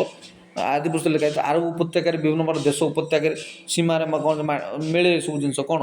ଏ ଯେଉଁ ଗ୍ୟାସ୍, ପେଟ୍ରୋଲିୟମ, କେଉଁ ନଦୀ ସୁନା ଉତ୍ପାଦନ କରୁଛି, ମଣି ଉତ୍ପାଦନ କରୁଛି, ଏସବୁ ଜିନିଷ କଥା ବାଇବେଲ ବି ଲେଖା ହେଇଛି। ନଦୀରୁ ବିଭିନ୍ନ ପ୍ରକାର ଉପତ୍ୟକାରୁ ପାହାଡ଼ ପର୍ବତରୁ ସୁନା ଯେଉଁ ବାହାରୁଛି ଏସବୁ ଜିନିଷ ବାଇବେଲ ବି ଲେଖା ହେଇଛି। ବଣ୍ଟନ ଦୃଷ୍ଟିରୁ ସମ୍ବଳକୁ ସର୍ବବ୍ୟାପୀ ଏଗୁଡ଼ା କିନ୍ତୁ କ'ଣ ଯେ ଏଇଟା ଲିମିଟେଡ଼, ଏଗୁଡ଼ା ପେଟ୍ରୋଲିୟମ ପ୍ରାକୃତିକ ଗ୍ୟାସ୍ ଗୁଡ଼ା ଲିମିଟେଡ଼। ତେଣୁ ଏ ଯେଉଁ ଯେମିତି ଏ ମୁସଲମାନ କଣ୍ଟ୍ରି ଗୁଡ଼ା ଯେମିତି ପେଟ୍ରୋଲିୟମ ଗ୍ୟାସ୍ ଆଉ ତିଆରି କରୁଛନ୍ତି ବା ଉତ୍ପାଦନ କରୁଛନ୍ତି, ତାଙ୍କର ସବୁ କିଣୁଛୁ। ଗୁଡ଼ା ଦେଶ ତ ନୁହଁ, ଅଳ୍ପ କିଛି ଦେଶ ଲିମିଟେଡ଼, ସେଗୁଡ଼ା ଲିମିଟେଡ଼। ତ ସେଗୁଡ଼ା କ'ଣ ହେବ କି ଧୀରେ ଧୀରେ ସରିଯିବ। ସମସ୍ତେ ବ୍ୟବହାର କରୁଛନ୍ତି, କୋଟି କୋଟି ଲୋକ 140ଟା। ଆମ ଦେଶରେ କ'ଣ ଅଛି ପ୍ରାକୃତିକ ତେଲ ଗ୍ୟାସ୍ କିଛି ନାହିଁ, ସେଗୁଡ଼ା ଆମେ କିଣିକି ଆଣୁଛନ୍ତି। ତେଣୁ ତାର ଠିକ୍ ୟୁଟିଲାଇଜ୍ କରିବାକୁ ପଡ଼ିବ। ପେଟ୍ରୋଲ ଡିଜେଲ ଗୁଡ଼ା ତ ଭାରି ଇମ୍ପୋର୍ଟାଣ୍ଟ। ଗାଡ଼ି ଚାଲିବ କେମିତି, ଘୋଡ଼ା ଚାଲିବ କେମିତି, ଏବେ ଯେମିତି ଘୋଡ଼ା ଚାଲିବ ଗାଡ଼ି ଚାଲିବ କେମିତି। ଏବେ ଇଲେକ୍ଟ୍ରିକାଲ ଭେହିକିଲ୍ ଉପରେ ସବୁ ରିସର୍ଚ୍ଚ ଚାଲିଛି। ବିଭିନ୍ନ ପ୍ରକାର ମଡ଼େଲ ତିଆରି କରୁଛନ୍ତି କମ୍ପାନୀମାନେ ଇଲେକ୍ଟ୍ରିକାଲ ଭେହିକିଲ୍ ତିଆରି କରିବା ପାଇଁ। ଇଲେକ୍ଟ୍ରିକାଲ ତା ଉପରେ ଗୋଟେ ମୁଁ ଭିଡ଼ିଓ ଆମର ନ୍ୟୁଜ୍ ଏଟିର ଆନାଲିସିସ୍ରେ କହୁଥିଲି ଯେ କେମିତି କିଛି ଗୋଟେ କଳା ପଦାର୍ଥ ଗୋଟେ ଅଙ୍ଗାର ବେଳେ କଳା ମାଟି ଗୋଟେ ଅଛି ଚାଇନା ପାଖରେ, ସେ ବାହାର କରୁଛନ୍ତି କଳା ମାଟି, ଯେଉଁଥିରୁ ବ୍ୟାଟେରୀ ଚାଳିତ ଗାଡ଼ି ଗୁଡ଼ାକ ଭାରି ଗୁରୁତ୍ୱପୂର୍ଣ୍ଣ ଉପାଦାନ ଗୁଡ଼ା ବା ପାର୍ଟସ୍ ଗୁଡ଼ା ତିଆରି ହୁଏ। ବ୍ୟାଟେରୀ ଗାଡ଼ି ଗୁଡ଼ା, ଇଲେକ୍ଟ୍ରିକାଲ ଗାଡ଼ି ଗୁଡ଼ା। ତେଣୁ ପେଟ୍ରୋଲିୟମ ଗ୍ୟାସ୍ ବି ଲିମିଟେଡ଼, ଆମ ପାଖରେ ବେଶୀ ପରିମାଣରେ ନାହିଁ। ଯେଉଁଠି ବି ଅଛି ସରିଯିବ ନାହିଁ ଯେ ପୃଥିବୀ ଯାକ ଲୋକ ବ୍ୟବହାର କଲେ କେଉଁଠୁ ଆସିବ ଗ୍ୟାସ୍ ସିଲିଣ୍ଡର ଆଉ ତେଲ ଖଣିଜ ତେଲ ମାଟି ତ ମୁଁ ଏବେ ମଝିରେ ଜଣେ ଦରକାର ପଡ଼ିଲା ମୋତେ ଖଜୁରୀ ପଦାକୁ ଫୋନ୍ କରିଥିଲି। ସେଠି ମାଟି ତେଲ ଲିଟର ବି 300 ଟଙ୍କା, ମାଟି ତେଲ ଲିଟର ବି 300 ଟଙ୍କା। ହଉ ଚାଲନ୍ତୁ, ଆମେ ଶ୍ୱାସକ୍ରିୟାରେ ବ୍ୟବହାର କରୁଥିବା ବାୟୁ ଏହାର ଏକ ଉଦାହରଣ। ଅଧିକାଂଶ ସମ୍ବଳ ଭୂପୃଷ୍ଠର ନିର୍ଦ୍ଦିଷ୍ଟ ସ୍ଥାନମାନଙ୍କରେ ମିଳିଥାଏ। ଲୁହା, ତମ୍ବା, ସୁନା, ରୂପା ଭଳି ଖଣିଜ ଦ୍ରବ୍ୟ ଗୁଡ଼ିକ ନିର୍ଦ୍ଦିଷ୍ଟ ସ୍ଥାନ ମିଳୁଥିବ, ଏଗୁଡ଼ିକୁ ସ୍ଥାନୀୟ ସମ୍ବଳ କୁହାଯାଏ। ଯେଉଁ ଜାଗାରେ ଯେଉଁ ଜିନିଷ ମିଳୁଛି ତାକୁ କୁହାଯାଏ ସେ ସ୍ଥାନୀୟ ସମ୍ବଳ। ଆମ ଏଠି ମକା ଭଲ ମିଳେ, ମକାଟା ଗୋଟେ କହୁଛି ଫସଲଟା ଅବଶ୍ୟ, କିନ୍ତୁ ଉଦାହରଣ ମକା ଗୋଟେ ସ୍ଥାନୀୟ ସମ୍ବଳ ହେଲା। ଯେମିତି ଲୁହା, ତମ୍ବା, ସୁନା, ରୂପା ଭଳି ଖଣିଜ ଦ୍ରବ୍ୟ ଗୁଡ଼ିକ ନିର୍ଦ୍ଦିଷ୍ଟ ସ୍ଥାନରେ ମିଳୁଥିବ, ଏଗୁଡ଼ିକୁ ସ୍ଥାନୀୟ ସମ୍ବଳ ବୋଲିକିରି କୁହାଯାଏ। ପ୍ରାକୃତିକ ସମ୍ବଳର ବିତରଣ ଭୂମିରୂପ, ଜଳବାୟୁ ତଥା ସମୁଦ୍ର ପତନ ଉଚ୍ଚତା ଭଳି ବିଭିନ୍ନ ଭୌତିକ କାରଣ ଉପରେ ମଧ୍ୟ ନିର୍ଭର କରିଥାଏ। ପ୍ରାକୃତିକ ସମ୍ବଳର ବିତରଣ ମାନେ ବାଣ୍ଟିବା ଜିନିଷ। ମନେକର ଉତ୍ତରାଖଣ୍ଡରେ କି ହିମାଚଳରେ କ'ଣ ଗୋଟେ ମିଳିବ, ଆମେ ସେଗୁଡ଼ା ଆଣିଲା ବେଳକୁ ହାଲିଆ ହେଇଯିବା। ନା ଟ୍ରେନ୍ ଯାଉଛି ନା ବସ୍ ଯାଉଛି, ପାହାଡ଼ି ଏରିଆ ମାନଙ୍କରେ ଧରିକି ଆସିଲା ବେଳକୁ ମୁସ୍କିଲ। ଇଭେନ୍ ଆମ ଗଜପତିକି ଟ୍ରେନ୍ ମଧ୍ୟ ଯୋଗାଯୋଗ ହେଇପାରିଲା ନାହିଁ। କୋରାପୁଟକୁ ଅବଶ୍ୟ ଗଲା, ପାହାଡ଼ି ଏରିଆ ଟନେଲ ଖୋଳିକିରି ନେଇଛନ୍ତି କୋରାପୁଟକୁ ଟ୍ରେନ୍, ମାତ୍ର ଗଜପତିକି ନାହିଁ ଟ୍ରେନ୍। କିଛି ଆମର ଏଠି ନାହିଁ, ସମ୍ବଳ ନାହିଁ କି କମ୍ବଳ ନାହିଁ, କିଛି ବିମଳ ନାହିଁ କି ହେମାଳ ନାହିଁ, କିଛି ନାହିଁ। ଆମର ଏଠି କିଛି ନାହିଁ, ଗଜପତିରେ କିଛି ପ୍ରକାର ସମ୍ବଳ ନାହିଁ କି ସମ୍ବଳ ଜିନିଷ ଉତ୍ପାଦନ କଲାବେଳେ ତେଣୁ ଟ୍ରେନ୍ ଯୋଗାଯାଏ। ଆମେ ଖାଲି ବ୍ରହ୍ମପୁର ଗଲେ ନହେଲେ ପାର୍ଲାମେଣ୍ଟ ଶ୍ରୀକାକୁଲମ ଗଲେ କ'ଣ ଯେ ପାଦପାଟନମ ଗଲେ ହେଉଛି। ପାଦପାଟନମ ହେଉଛି କ'ଣ ସେଟା, ହଁ ଶ୍ରୀକାକୁଲମ, ହଁ ଛାଡ଼। ପ୍ରାକୃତିକ ସମ୍ବଳର ବିତରଣ ଭୂମିରୂପ, ଜଳବାୟୁ ତଥା ସମୁଦ୍ର ପତନର ଉଚ୍ଚତା ଭଳି ବିଭିନ୍ନ ଭୌତିକ କାରଣ ଉପରେ ନିର୍ଭର କରିଥାଏ। ବହୁତ ଉଚ୍ଚ ଜାଗାରେ ଯଦି ଟ୍ରାନ୍ସପୋର୍ଟେସନ୍ ଚାର୍ଜ ବେଶୀ ପଡ଼ିଗଲା ତାହେଲେ ଆମକୁ ବେଶୀ ଏକ୍ସପେନ୍ସିଭ୍ ହେଇଯିବ ନା ଗୋଟେ ଯେକୌଣସି ଜିନିଷ ସ୍ଥାନରୁ ସ୍ଥାନକୁ। ଏହି କାରଣରୁ ବାଧ୍ୟରେ ଥିବା ପ୍ରଭେଦକୁ ହିଁ ଭୂପୃଷ୍ଠରେ ସମ୍ବଳ ବଣ୍ଟନର ଅସମାନତା ଆଣିଥାଏ। ବାସ୍ ଗୋଟେ ଜିନିଷ ଗୋଟେ ବ୍ରହ୍ମପୁରରେ 20 ଟଙ୍କା ମିଳିଲା ବେଳକୁ ଯଦି ଉଦୟଗିରିରେ 40 ଟଙ୍କା ବିକ୍ରି ହେବ ବୋଲେ କ'ଣ କରିବ ସେଟା, ଆମେ କ'ଣ କରୁ? କିଛି ଗାଁ ମାନେ 5 ଟଙ୍କା 2 ଟଙ୍କା 4 ଟଙ୍କା, ହଁ ଠିକ୍ ଅଛି 20 ଟଙ୍କା ଟ୍ରାନ୍ସପୋର୍ଟେସନ୍ ଚାର୍ଜ ପଡ଼ିଲା, କିନ୍ତୁ ଗୋଟେ 20 ଟଙ୍କା ଏଠି ଯଦି 40 ଟଙ୍କା ବିକ୍ରି ହେବ ଆମକୁ ବାଧି ଯିବନି। ତେଣୁ ଅସମାନତା ରହେ, ଭୂପୃଷ୍ଠରେ ସମ୍ବଳ ବଣ୍ଟନର ଅସମାନତା ଆଣିଥାଏ। ମାନବକୃତ ସମ୍ବଳ, ଚାଲନ୍ତୁ ପଢ଼ିବା, ମଜା ଲାଗୁଛି ପାଠଟା ଆଉ।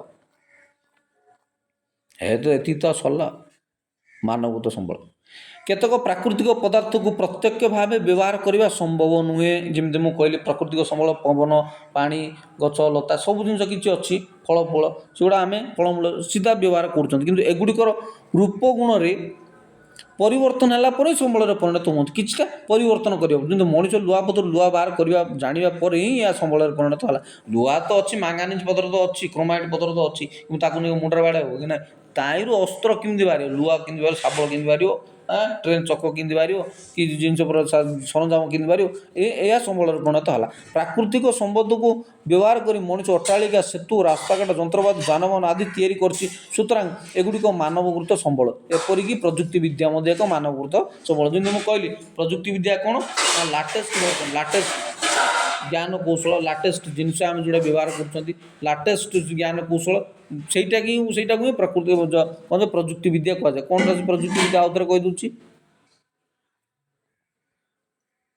ସଦ୍ୟତମ ଜ୍ଞାନ କୌଶଳ ବ୍ୟବହାର ରେ କାମ କରିବା ବା ଜିନିଷ ପ୍ରସ୍ତୁତ କରିବାକୁ ବୁଝାଏ ପ୍ରଯୁକ୍ତିବିଦ୍ୟା। ପ୍ରଯୁକ୍ତିବିଦ୍ୟା କ'ଣ ନା ଲାଟେଷ୍ଟ ଜ୍ଞାନ କୌଶଳ ଦକ୍ଷତା ବା ଟ୍ରିକ୍ସ ଯେଉଁଥିରେ କାମ ଆମର ଏଫର୍ଟ କମ୍ ହୁଏ, ଯେତିକି ଯାହାକୁ ବ୍ୟବହାର କରିକି ଆମେ କାମ ଆସାନି ସେ ବହୁତ ସହଜରେ କରିପାରୁ ତାକୁ କୁହାଯାଏ ପ୍ରଯୁକ୍ତିବିଦ୍ୟା। ଏପରିକି ପ୍ରଯୁକ୍ତିବିଦ୍ୟା ମଧ୍ୟ ଏକ ମାନବକୃତ ସମ୍ବଳ। ତାହେଲେ ଆମ ଭଳି ଲୋକ ହିଁ ପ୍ରାକୃତିକ ପଦାର୍ଥର ବ୍ୟବହାରରେ ମାନବକୃତ ସମ୍ବଳ ପ୍ରସ୍ତୁତ କରିଥାନ୍ତି। ମାନା ଗଲେ ଅଂଶୁ ଏଥିରେ ସମ୍ମତି ପ୍ରକାଶ କରି ହଁ କରିଲା। ଯାହା ବି ଆପଣ ଦୁନିଆରେ ଦେଖୁଛନ୍ତି ସବୁ କ'ଣ ତା ମନକୁ ହେଇଯାଉଛି କି ନାହିଁ? ମଣିଷର ହସ୍ତକ୍ଷେପ ଦରକାର, ମଣିଷର ପରିଶ୍ରମ, ମଣିଷର ପରିକଳ୍ପନା, ମଣିଷର ଆବିଷ୍କାର, ମଣିଷର ଉଦ୍ଭାବନ ଏସବୁ ଜିନିଷକୁ ଧରିକିରି ଯାହା ବି ଆପଣ ଦେଖୁଛନ୍ତି ସେଗୁଡ଼ା ଦେଖାଯାଉଛି। ସବୁ ତ ହେଇଛି ତ ଆଉ କ'ଣ? ମାନବ ସମ୍ବଳ ମଣିଷ ପାଖରେ ଜ୍ଞାନ ଦକ୍ଷତା ତଥା କାରିଗରୀ କୌଶଳ ଥିଲେ ପ୍ରକୃତିର ସଦୁପଯୋଗ କରି ନୂତନ ସମ୍ବଳମାନ ସୃଷ୍ଟି କରିପାରେ। ତେଣୁ ଗୋଟିଏ କଥା କହିଦେଉଛି, ଏ ଯେଉଁ ଆଟମ୍ ବମ୍ ହେଲା, ଆଇନଷ୍ଟାଇନ୍ ଯେଉଁ ଫର୍ମୁଲା ଦେଲେ ଆଟମ୍ ବମ୍ ହେଲା ଦ୍ୱିତୀୟ ବିଶ୍ୱଯୁଦ୍ଧରେ ନା କ'ଣ ଗୋଟେ ଏ ନାଗାସାକି ହିରୋସୀମାରେ ସେଟା ଆପ୍ଲାଏ ହେଲା, ଧ୍ୱଂସ କରିଦିଆଗଲା। ତ ସେତେବେଳେ ଆଇନଷ୍ଟାଇନ୍ କହିଲେ ଆଜ୍ଞା ଯଦି ଏ ଆଟମ୍ ବମ୍ ପରମାଣୁ ବୋମା ମୁଁ ଯେଉଁ ଫର୍ମୁଲା ଦେଲି ତାକୁ ବ୍ୟବହାର କରି ଆମେରିକା ଯଦି ଜାପାନ ନା ଜର୍ମାନ ଜାପାନରେ ପକେଇକିରି ଧ୍ୱଂସ କରିଦେଲା, ସେଇଟା ଯଦି ମୁଁ ଜାଣିଥାନ୍ତି ଆଗକୁ କି ମୁଁ ଯଦି ଭାବିଥାନ୍ତି ମୋର ଶସ୍ତ୍ର ବା ମୋର ତପସ୍ୟାର ଫଳ ମୋ ମାନସ ପୁତ୍ର ଜିନିଷ ଯଦି ଏମିତି ନଷ୍ଟ ହେଇଥାନ୍ତା ମୁଁ ସାଇଣ୍ଟିଷ୍ଟ ହେଇନଥାନ୍ତି, ପୁଣି ଗୋଟେ ୱାଚ୍ ରିପେୟାର ହେଇଥାନ୍ତି। କ'ଣ ହେଇଥାନ୍ତି? ୱାଚ୍ ରିପେୟାର ହେଇଥାନ୍ତି। ଏଥିପାଇଁ ମଣିଷ ପାଖରେ ଜ୍ଞାନ ଦକ୍ଷତା ତଥା କାରିଗରୀ କୌଶଳ ଥିଲେ ପ୍ରକୃତିର ସଦୁପଯୋଗ କରି ନୂତନ ସମ୍ବଳମାନ ସୃଷ୍ଟି କରିପାରେ। ଏଥିପାଇଁ ମଣିଷ ଏକ ସ୍ୱତନ୍ତ୍ର ସମ୍ବଳ ଶ୍ରେଣୀଭୁକ୍ତ। କିନ୍ତୁ ସେଇଭଳିଆ ମୁଁ ଗୋଟେ ଥର କିଛି ବର୍ଷ ତଳେ ମୁଁ ଦେଖୁଥିଲି ଗୋଟେ ନ୍ୟୁଜ୍ ଦେଖୁଥିଲି, ଓଟିଭିରେ ନା ଏଇଟିଭିରେ ମନେ ପଡ଼ୁନି, ଓଟିଭିରେ ବୋଧେ ଜଣେ ବଡ଼ ବିଦ୍ୟାବାନ ଲୋକ ପାଠଶାଠ ପଢ଼ୁଛନ୍ତି, ବିଟେକ୍ ଏମଟେକ୍ କ'ଣ କରିଥିବେ, ସେ ଅଛନ୍ତି ନା କାଳରେ ମୁଁ ଜାଣିନି, ଏଇ ଯେଉଁ 8-10 ବର୍ଷ ତଳର କଥା।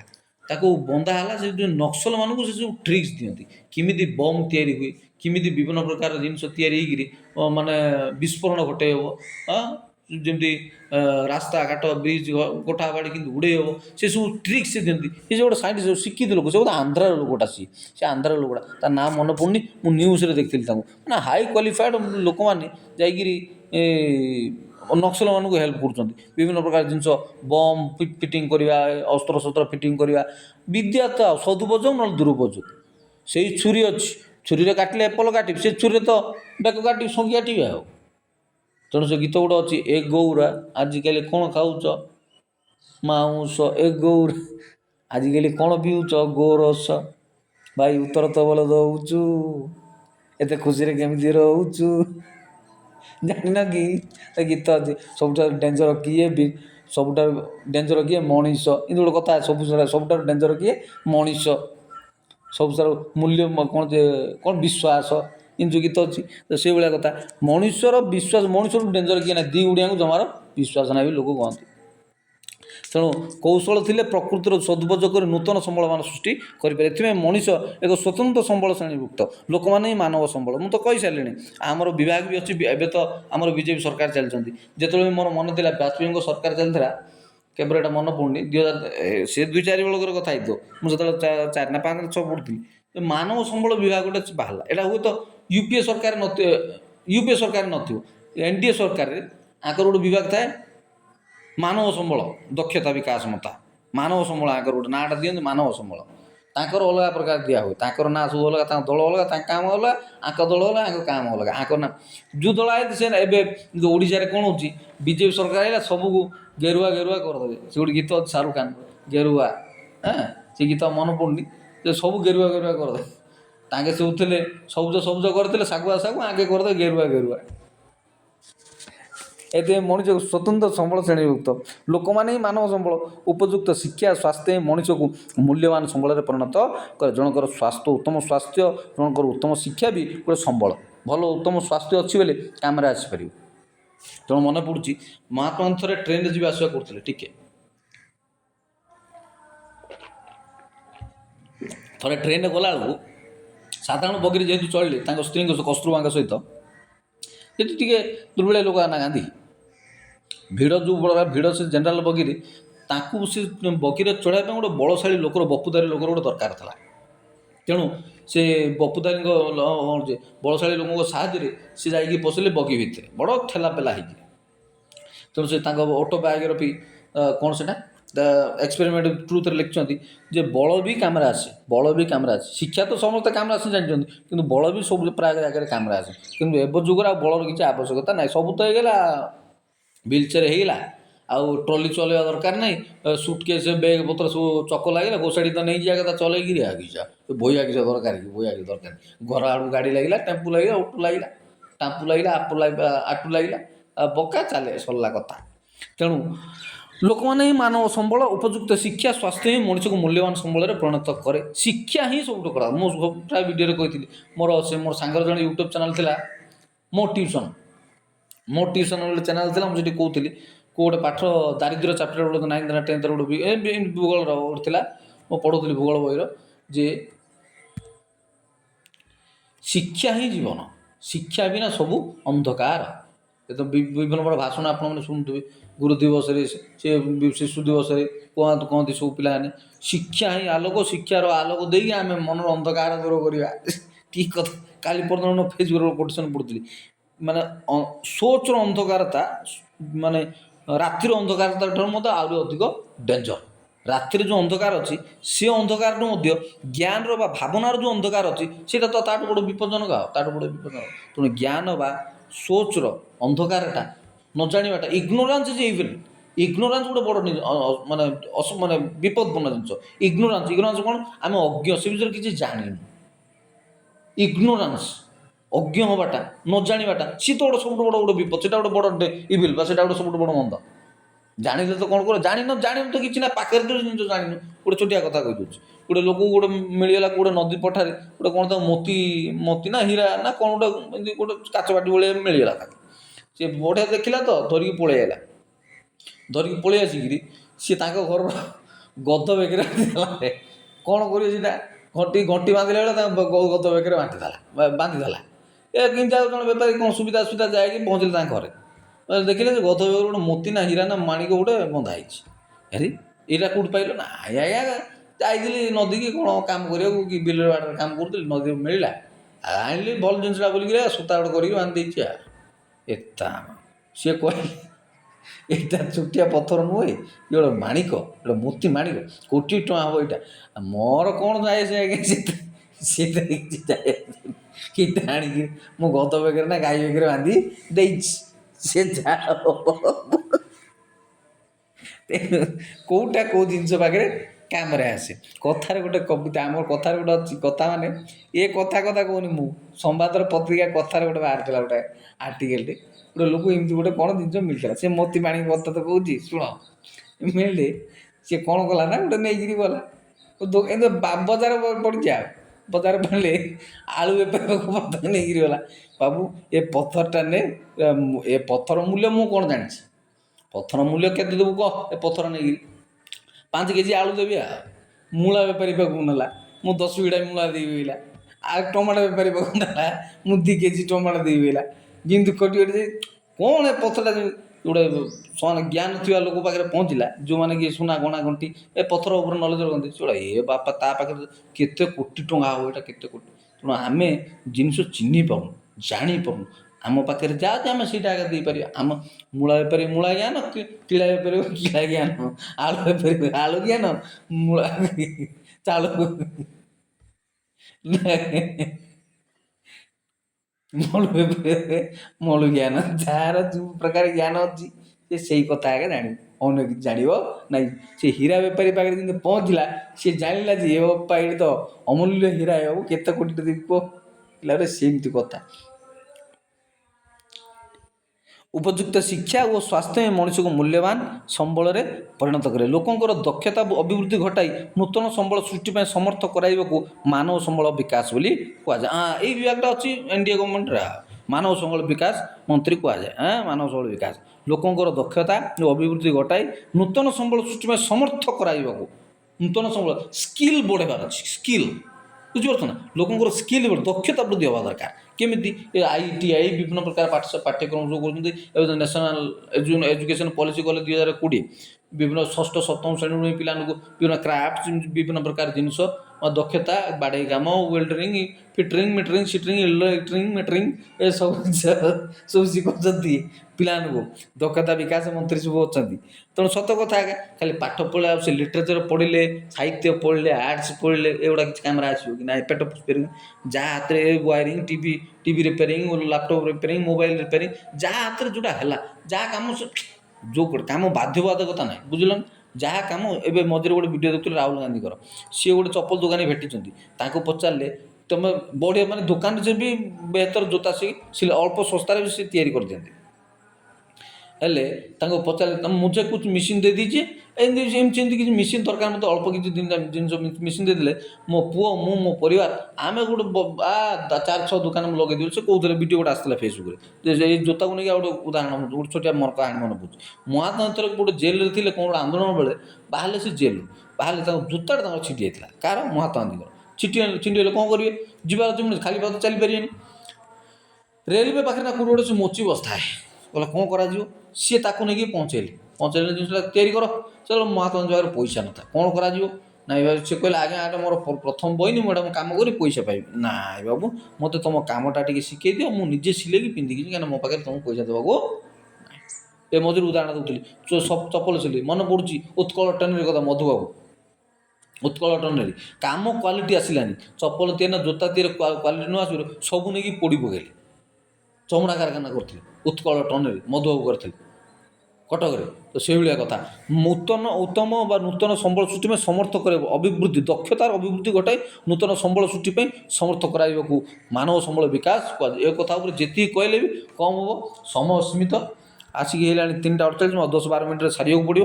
ତେଣୁ କଥା ହେଉଛି ମାନବ ସମ୍ବଳ ବିକାଶ କୁହାଯାଏ ମଣିଷର ଦକ୍ଷତା ବିକାଶ କରିବାକୁ ପଡ଼ିବ ସ୍କିଲ୍ ବଢ଼ାଇବାକୁ ପଡ଼ିବ ଜ୍ଞାନରେ ବୁଦ୍ଧିରେ ଟେକ୍ନିକ୍ରେ ବିଭିନ୍ନ ଅସ୍ତ୍ର training. Life is a never ending process. କେବେ ୟାର ସମାପ୍ତ ହୁଏନି। Never ending learning process. ସବୁବେଳେ ଶିଖିବାକୁ ପଡ଼େ ନୂଆ ନୂଆ ଜିନିଷ ଆସିବ ନୂଆ ନୂଆ ଆପ୍ ନୂଆ ନୂଆ ଟେକ୍ନିକ୍ ନୂଆ ନୂଆ ଜିନିଷ। ମୋବାଇଲରେ ଗୋଟେ ଏତେ ଜିନିଷ ସବୁ ଥାଏ ଯେ ମୁଣ୍ଡ ଖରାପ ହେଇଯିବ। ଗୋଟେ ମିନିଟ୍କୁ 10ଟା ଆପ୍ ଲଞ୍ଚ କି 100ଟା ଆପ୍ ଲଞ୍ଚ ହେଉଛି। ଭେରାଇଟି ଜିନିଷ ସବୁ ଆସୁଛି ଭେରାଇଟି ଆପ୍ ଲଞ୍ଚ ହେଉଛି ବିଭିନ୍ନ ପ୍ରକାର ଶିକ୍ଷଣୀୟ ଜିନିଷ ସବୁ ଶିଖୋ ଆପ୍ ଜୁଡ଼ୋ ଆପ୍ କେତେ କଥା ଯେ କହିବାକୁ ଟେକ୍ନିକାଲ କାମ ଶିଖିବ ଏଇ ତ ମଣିଷ ଯେତେ ଶିଖିବ ସେତିକି ସ୍କିଲ୍ଫୁଲ୍ ହେବ ସେତିକି ଦକ୍ଷତା ହେବ ସେତିକି ତାର ଉପଯୋଗିତା ବଢ଼ିବ। ଯେତିକି ଜାଣିବ ସେତିକି ବୁଝିବ କମ୍ପ୍ୟୁଟର ମୋବାଇଲ ଏଇଟା ତ ଆଜିକାଲି ପାଠ ହେଇଛି। ମୁଁ ତ ତେଣୁ ଗଲା ଭିଡ଼ିଓ ତା ପୂର୍ବ ଭିଡ଼ିଓରେ ଏଡିଟୋରିଆଲ ଆନାଲିସିସ୍ରେ କହୁଥିଲି ଆଜିକାଲି ଇନକମ୍ ସୋର୍ସ ବି ଲାଗି ସେମିତି କିଛି ନାହିଁ। ଆପଣ ଚାକିରି କରି ଖୋଜି ବୁଝିଲେ ହେବନି। ମୋତେ ଗୋଟେ ସାଙ୍ଗର କହୁଥିଲା ତା ଭାଇ ଅଛି ସେ ଗୋଟେ ଜିମ୍ ଫିଟନେସ୍ ମନ୍ତ୍ର ଦେବ ଜିମ୍ ଫିଟନେସ୍ ମନ୍ତ୍ର ତାକୁ ନେଇ ଗୋଟେ ୟୁଟ୍ୟୁବ୍ ଚ୍ୟାନେଲ୍ କରିଛି ଫିଟନେସ୍ ମନ୍ତ୍ର ଦେଉଛି ଫିଟନେସ୍ ମନ୍ତ୍ର ସେ MSc କରିଛି MSc ମ୍ୟାଥମେଟିକ୍ସ କରିଛି ନା କ'ଣ କରିଛି ମୋର ଆଉ ଚାକିରି ବାକିରି କରିବାର ଇଚ୍ଛା ନାହିଁ ରେ ଭାଇ ମୁଁ ଖାଲି ଜିମ୍ ଫିଟନେସ୍ ମନ୍ତ୍ର ଦେବି ୟୁଟ୍ୟୁବ୍ କ୍ଲାସ୍ ୟୁଟ୍ୟୁବ୍ ଚ୍ୟାନେଲ୍ କରିକିରି ମୁଁ gym body fitness body building ଏ ବ୍ରହ୍ମପୁରରେ ଆମର ଗୋଟେ ଭାରି ଫେମସ୍ ଗୁଡ଼ା ୟୁଟ୍ୟୁବ୍ ଆଗରେ ସୋସିଆଲ ମିଡ଼ିଆରେ ଭାରି ଟିଭି ଆଗରେ ବାହାରେ ଜଣେ ସାର୍ ଅଛନ୍ତି ତାଙ୍କର ପିଲାମାନେ ଟ୍ରେନିଂ ହେଉଛନ୍ତି ଏ ଫିଜିକାଲ୍ ଟ୍ରେନିଂ ବିଭିନ୍ନ ମୁଁ ବି ଥରେ ଅଧେ ସେ ମେଡ଼ିକାଲ ପଡ଼ିଆରେ ଦେଖିଛି ଥରେ ଅଧେ ସେମାନେ ସବୁ ଏକ୍ସରସାଇଜ୍ କରୁଥାନ୍ତି ଫିଜିକାଲ୍ ଫିଟନେସ୍। ଏଇଆ ହେଉଛି କଥା। ତ ଫିଟନେସ୍ ମନ୍ତ୍ର ବିଭିନ୍ନ ପ୍ରକାର ୟୁଟ୍ୟୁବ୍ ଚ୍ୟାନେଲ୍ ତ ସବୁଠୁ ବଡ଼ ଇନକମ୍ ସୋର୍ସର ମାଧ୍ୟମ। ଆମେ ଜିନିଷକୁ ଯେତିକି ଅଣଦେଖା କରିବା ଯେତିକି ଅବହେଳା କରିବା ସେତିକି କଷ୍ଟରେ ପଡ଼ିବ ସେତିକି ହଇରାଣରେ ପଡ଼ିବ। ଆଜି ମୁଁ କରୁଛି ମୁଁ ହଇରାଣ ହେଉଛି ସିଏ ତ କରୁଛି ତାର ସେ ବୁଝିବ ନା ଆମକୁ କି ଦରକାର। ଏମିତିରେ ବି ସବସ୍କ୍ରାଇବ୍ କରିବାକୁ କ'ଣ ପଇସା ଲାଗୁଛି କି ଟଙ୍କାଏ ପଇସା ଯଦି କଟିଯାନ୍ତା ଆପଣଙ୍କୁ ଫୋନ୍ପେରୁ ଗୁଗୁଲ୍ ପେ ଆକାଉଣ୍ଟରୁ ହେଲେ ମୁଁ କହିଲି ନାଇଁ ଆଜ୍ଞା କରିବା ଦରକାର ନାହିଁ। ଆପଣ ଖାଲି ସବସ୍କ୍ରାଇବ୍ କରିବେ ସବସ୍କ୍ରାଇବ୍ କଲେ କିଛି ଜିନିଷ ଆପଣ ଶିଖିବେ ଦେଖିବେ ଖାଲି ଅଳିଆ ଜିନିଷ ଅଶ୍ଳୀଳ ଜିନିଷ ସବୁ ଦେଖିବେ ବେକାରେ ନାଚ ଗୀତ ସବୁ ଦେଖିବେ ଶିକ୍ଷଣୀୟ ଜିନିଷ ପାଠଶାଠ ପଢ଼ିବା ନ୍ୟୁଜ୍ ଦେଖିବା ଆନାଲିସିସ୍ କରିବା ଏସବୁ ଜିନିଷ କାହାର ଆଗ୍ରହ ନାହିଁ। ଟଙ୍କାଏ ତ କଟିବ ତୁମ ସବସ୍କ୍ରାଇବ୍ କଲେ ଖାଲି ନୋଟିଫିକେସନ୍ଟା ଆସିବ ଆସୁ କ'ଣ ହେଇଗଲା ନାଇଁ ଦେଖିଲେ ତୁମର ଭିଉ ବଢ଼ିବ। ଏଇ ତ କପଟ ତ ଏ କପଟ ଆମକୁ ବର୍ବାଦ କରିଦେଉଛି। ଓଡ଼ିଆ ଯଦି ଯେତିକି କପଟ କରିବ ସେତିକି ତ ମପଟ ହେବ। ଯେତିକି କପଟ କରିବ ସେତିକି ସପଟ ହେବ। ଦୈବ ସେମିତି ଜୁଟିଛନ୍ତି କାହିଁକିନା ଶାସ୍ତ୍ର କହିଲା କେଉଁଥିରେ ଚାଟଶାଳୀ ପାଠ ମଧୁବର୍ଣ୍ଣବୋଧରେ ଭକ୍ତ ମଧୁସୂଦନ ରାୟ ଲେଖିଛନ୍ତି ସେଇଟା କ'ଣ ଯେ ପାଞ୍ଚେ ପରମନ୍ଦ ତା ମନ୍ଦ ପାଞ୍ଚନ୍ତି ଗୋବିନ୍ଦ ଯେ ଖୋଳେ ଗାତ ସେ ହୁଏ ନିପାତ ଅପର ଲୋକ ହିଂସା କଲେ ଓଲଟା ଫଳେ ମିଳିବେ। ଅପର ଲୋକ ଯଦି ହିଂସା କରିବ ଅନ୍ୟ ଲୋକ ହିଂସା କରିବ ଈର୍ଷା କରିବ ଓଲଟା ଫଳ ଆମ ବାଇବେଲରେ ଲେଖା ହେଇଛି ଈର୍ଷା ଓ ସ୍ୱାର୍ଥପରତା ଯେଉଁଠି ଥାଏ ସେଠି ସମସ୍ତ ପ୍ରକାର ଦୁଷ୍କର୍ମ ଥାଏ ଧନ ଲୋଭ ସମସ୍ତ ଅନିଷ୍ଟର ମୂଳ ବୋଲି ଲେଖା ହେଇଛି। ଈର୍ଷା ସ୍ୱାର୍ଥପରତା ଥିଲେ ତ ଏମିତି ହେବ। କିନ୍ତୁ ବାଇବେଲ ସିନା ପଢ଼ିଦେଲି ମୁଁ, କିନ୍ତୁ ଏ ମଞ୍ଜ କଥାଟା ମୋତେ ବହୁତ ଲେଟ୍ରେ ମିଳିଲା। ପ୍ରାୟ 2018 ନା 19-20 ବୋଧେ ମୁଁ ଯାଇଥିଲି 124 ଭୁବନେଶ୍ୱର ଜଟଣୀ ଗୋଟେ କାମ କରିବାକୁ। ସେଠି ଗୋଟେ ଥିଲେ ବହିଟା ଥିଲା, ସେଇଟା ଗୋଟେ କ'ଣ ଗୋଟେ ମଧୁବନ ଗୋଟେ ଥିଲା। ମୁଁ ଆଡ଼େଇଲା ବେଳକୁ ମୁଣ୍ଡ ଜୁଟିଲା। ଯେ ପାଞ୍ଚେ ପରମନ୍ଦ ତା ମନ୍ଦ ପାଞ୍ଚନ୍ତି ଗୋବିନ୍ଦ, ଯେ କୂଳେ ଗାତ ସେ ହୁଏ ନିପାତ, ଅପର ଲୋକ ହିଂସା କଲେ ଓଲଟା ଫଳ ମିଳେ। ଯେତେ ଆମେ ଅନ୍ୟକୁ ହିଂସା କରିବା, ଯେତେ ଆମକୁ ହଇରାଣ କରିବେ ଲୋକଙ୍କୁ, ଯେତେ ଲୋକ ଆମକୁ ହଇରାଣ କରିବେ, ସେଠି ଆମର ମଙ୍ଗଳ ପ୍ରକୃତିକୁ ପ୍ରଭୁ ସେଟ୍ କରୁଛନ୍ତି। ଯେତିକି ବଡ଼ ବଡ଼ ଲୋକମାନେ, ଏଇ ମଝିରେ ବିଷ୍ଣୁପଦ ସେଟ୍ଟୀଙ୍କର କଥା ମୁଁ ପଢ଼ୁଥିଲି, ପେପରରେ ବାହାରିଥିଲା କିଛି, ଏଇ ଗଲା ବର୍ଷ ବାହାରିଥିଲା। ତାଙ୍କୁ ଗୋଟେ କ'ଣ ବ୍ୟକ୍ତିଗତ ଇସ୍ୟୁ ହେତୁ 10,000-15,000 ଲାଞ୍ଚ କାରବାର ତାଙ୍କୁ ଚାକିରି ଛାଡ଼ିବାକୁ ପଡ଼ିଲା। ତାଙ୍କ ବାପାଙ୍କର କାହାଣୀ ମୁଁ ଶୁଣୁଥିଲି, ଆଉ ମୁଣ୍ଡ ଖରାପ ହେଇଗଲା। ମୁଁ ଶୁଣୁଥିଲି ମାନେ କ'ଣ ପଢ଼ୁଥିଲି, କି ଭଳିଆ ଦୁଃଖ ଦୁର୍ଦ୍ଦଶା ସେ ପାଠ ପଢ଼ିକି ଆସିକି ଆଜି ଏତେ ବଡ଼ ପଦବୀରେ ବସିଥିଲେ। କିଏ ତାଙ୍କୁ ଈର୍ଷା କରିକି ଜେଲସି କରିକି ହଇରାଣ କରିବା ପାଇଁ, କି ଯାହା ବି ହଉ, ଗୋଟେ ହାତରେ ତ ତାଳି ବାଜେନି, ଯାହା ବି ହେଲା ଭୁଲଭାଲ ହେଇକିରି ସେ ଗୋଟେ ଚାକିରି ଛାଡ଼ିଦେଲେ। ଗଭର୍ଣ୍ଣମେଣ୍ଟ ସର୍ଭିସ୍ କରୁଥିଲେ, ଗୋଟେ ସଚିବ ଥିଲେ, ବିଭାଗୀୟ ମୁଖ୍ୟ, ସେ ଛାଡ଼ିଦେଲେ ଚାକିରି। 10,000 ନା 15,000 ଲାଞ୍ଚ କାରବାର, ସେ ଡ୍ରାଇଭରକୁ ଧରିକି ଗୋଟେ ନାଟକ କରିକି ତାଙ୍କୁ ବାହାର କରିଦିଆ। ତେଣୁ କଥା ହେଉଛି, ଆମେ କେତେ ନିଜକୁ, ଆମ ଜାତି ତ ସିଆ ଗୋଡ଼ଟଣା ଜାତି, ଆମେ ଗୋଡ଼ଟଣା ଜାତି। ହଉ ଚାଲନ୍ତୁ ସେ କଥାକୁ ଯିବାନି, ଆମେ ପାଠକୁ ଆସିବା। ମାନବ ସମ୍ବଳ କହିଲେ ଜନସଂଖ୍ୟା ତଥା ଲୋକଙ୍କ ଶାରୀରିକ ଓ ମାନସିକ ଦକ୍ଷତାକୁ ବୁଝାଏ। କ'ଣ ବୁଝାଏ? ମାନସିକ ଓ ଶାରୀରିକ ଦକ୍ଷତା। ମଣିଷକୁ ସମ୍ବଳ ଭାବେ ଗ୍ରହଣ କରିବା ଭିନ୍ନ ମତ ରହିଛି। ତେବେ ଭୌତିକ ସମ୍ବଳକୁ ମୂଲ୍ୟବାନ ସମ୍ବଳରେ ରୂପାନ୍ତରିତ କରିବାର ମାନବ ଦକ୍ଷତାର ଭୂମିକା ଅନସ୍ୱୀକାର୍ଯ୍ୟ। ଆଉ ଭୌତିକ ସମ୍ବଳକୁ ମାନବ ସମ୍ବଳ ବା ଉପଯୋଗୀ ବ୍ୟବହାର ଉପଯୋଗ କରିବା ପାଇଁ ଯେତିକି ଦରକାର ଦକ୍ଷତା, ଜ୍ଞାନ, ପରିଶ୍ରମ ଦରକାର, ସେଟା କ'ଣ କମ୍ କଥା କି? ସେଥିପାଇଁ ମାନବ ସମ୍ବଳକୁ ବେଶୀ ଇମ୍ପୋର୍ଟାଣ୍ଟ କୁହନ୍ତୁ। ପଢ଼ ଓ ଚିନ୍ତା କର। ମଣିଷ ପରସ୍ପର ଉପରେ ନିର୍ଭରଶୀଳ। କୃଷକ ସମସ୍ତ ପାଇଁ ଖାଦ୍ୟ ଯୋଗାଏ। ବାସ୍ ବୈଜ୍ଞାନିକ ବିଭିନ୍ନ କୃଷି ସମସ୍ୟା ସମ୍ବନ୍ଧରେ ଏଇ ତ ମଝି ଏଇ 2 ସପ୍ତାହ ତଳେ MS ସ୍ୱାମୀନାଥନଙ୍କର ବାର୍ତ୍ତା ଆନିଭର୍ସରୀ ନା କ'ଣ ଜନ୍ମ ଜୟନ୍ତୀରେ ଗୋଟେ ପ୍ରାଇଜ୍ ପାଖରେ ଡିସ୍କସନ୍ ହେଉଥିଲା। ମୁଁ ମୋବାଇଲରେ ଦେଖୁଥିଲି। ମୋଦି ଆମର ପ୍ରଧାନମନ୍ତ୍ରୀ ଆଜ୍ଞା ଭଲ ଭାଷଣ ମାରୁଥିଲେ। ସ୍ୱାମୀନାଥନ ଉପରେ ଭଲ କଥାବାର୍ତ୍ତା ଚାଲିଥିଲା, ସେମିନାର ଚାଲିଥିଲା ତାଙ୍କ ଦିଲ୍ଲୀରେ। କୃଷି ଉତ୍ପାଦନ ବୃଦ୍ଧି ପାଏ, ଫଳତଃ ମରୁଡ଼ି ଜନିତ ଶସ୍ୟ ହାନିରୁ କି ରକ୍ଷା ମିଳେ। କେତେ ପ୍ରକାର ଧାନ ମିଳେ, କୋରାପୁଟରୁ ବି ଧାନ ମିଳୁଛି। କେତେ ପ୍ରକାର ଧାନର ପ୍ରକାର ବିହନ ଅଛି। କୋରାପୁଟରୁ କିଏ ଜଣେ ବୁଢ଼ୀ, ଏମିତି ଜଣେ କିଏ ଲେଡ଼ି ଅଛନ୍ତି, ବୁଢ଼ୀ ମାଉସୀ ଜଣେ, ସେ ତାଙ୍କର ବିଭିନ୍ନ ପ୍ରକାର ଧାନ, କିସମ ପ୍ରକାର ଧାନର କିସମ ଅଛି। କେତେ ପ୍ରକାର, ଆମେ ଯେମିତି କହୁଛନ୍ତି କ'ଣ ଗୋଟେ ଇଂଲିଶରେ କହନ୍ତି ମୋ ସେଟା, ବିଭିନ୍ନ ଚାଷବାସ ଜିନିଷ। ଚାଷ ତ ମେନ୍ ମନେ ପଡ଼ୁଛି, ଶ୍ୱେତ ବିପ୍ଳବ ଗୋଟେ ଥିଲା, ସବୁଜ ବିପ୍ଳବ ବୋଲି ଗୋଟେ ଥିଲା। ସବୁଜ ବିପ୍ଳବ, ଶ୍ୱେତ ବିପ୍ଳବ, କି କୋରିଆନ କହି ଜଣେ ଲୋକ, ଶ୍ୱେତ ପେପର ପଢ଼ିଥିଲି ମୁଁ, ଶ୍ୱେତ ବିପ୍ଳବ ମାନେ ସାରା ଇଣ୍ଡିଆରେ ଯେତିକି କ୍ଷୀର ଦରକାର ଆଉ କହିବାକୁ, ସେ କ୍ଷୀରରେ କେମିତି ବିପ୍ଳବ ହେବ। ବିଭିନ୍ନ ପ୍ରକାର ଗାଈ ଅଛି, କି ଗାଈ ନାଁ ଗୁଡ଼ା ଅଛି। ପଞ୍ଜାବ, ହରିୟାଣାରେ ବିଭିନ୍ନ ପ୍ରକାର ଗାଈ ସବୁ ମିଳେ। କୋଟିଏ ଟଙ୍କା ଗୋଟେ ଗାଈ, କୋଟିଏ ଟଙ୍କା, ସେତିକି କ୍ଷୀର ସେମାନେ ସବୁ ଥିବେ। ତାଙ୍କ ପାଇଁ ଯତ୍ନ ନେବା ପାଇଁ କ୍ଷୀର ତ ଗୋଟେ ମୁଖ୍ୟ ଜିନିଷ। କ୍ଷୀରରୁ ଲସି, କ୍ଷୀରରୁ ଦହି, କ୍ଷୀର ସବୁଠୁ ବଡ଼ ଜିନିଷ। ହେଲେ ଆମର ନା ଗୋପାଳନ ଅଛି, ନା ଗୋ ଚାଷ ଅଛି, ନା କିଛି ନାହିଁ। ଅବଶ୍ୟ ସବୁ ସରକାର, ଇଭେନ୍ ଆମ ସରକାର, ଓଡ଼ିଶା ସରକାର ହଉ କି ଯେଉଁ ଉତ୍ତରପ୍ରଦେଶ ସରକାର କି କେଉଁ ସରକାର, ସବୁ ଗୋମାତା କହିକି ଗୋମାତାକୁ ସମ୍ମାନ ଦେବା ଶିଖିଲେ। ହଁ ଭଲ କଥା, ଏଇଟା ଭଲ କଥା। ଗୋମାତା କରିବା ଶିଖିଲେ। କ୍ଷୀର ଦରକାର, କ୍ଷୀରକୁ ଆଉ କେତେ କ'ଣ ଉତ୍ପାଦନ ଯେ ଆପଣ ଉପର ଲେଭେଲକୁ ଗଲେ ଦେଖିବେ, କୌଣସି ଜିନିଷ ଅଦରକାରୀ ନୁହଁ, କୌଣସି ଜିନିଷ ବେକାର ନୁହଁ, କୌଣସି ଜିନିଷ ଯେଉଁମାନେ ଉପର ସ୍ତରରେ ପହଞ୍ଚିଛନ୍ତି ତାଙ୍କୁ ସବୁ ଛୋଟ ଜିନିଷ ଇମ୍ପୋର୍ଟାଣ୍ଟ ଦରକାର, ସବୁ ଜିନିଷ ଦରକାର ବୋଲି କହିବେ। କିନ୍ତୁ ତଳତଳିଆ ଲୋକ କେଡ଼େ ବଡ଼ ବଡ଼ କଥା ହେଲା, କ'ଣ ମିଳିବ ସେଗୁଡ଼ାରୁ, କ'ଣ ହେବ ସେଗୁଡ଼ାରୁ, କ'ଣ ମିଳିବ ସେଗୁଡ଼ାରୁ, କ'ଣ ଆସିବ ସେଗୁଡ଼ାରୁ, ଖାଲି ପଇସା ପଇସା ପଇସା ପଇସା करती है तू पैसे पे क्यों मरती है।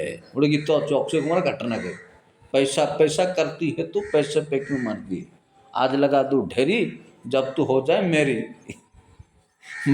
बारिश कर दूँ पैसों की जब तू हो जाए मेरी।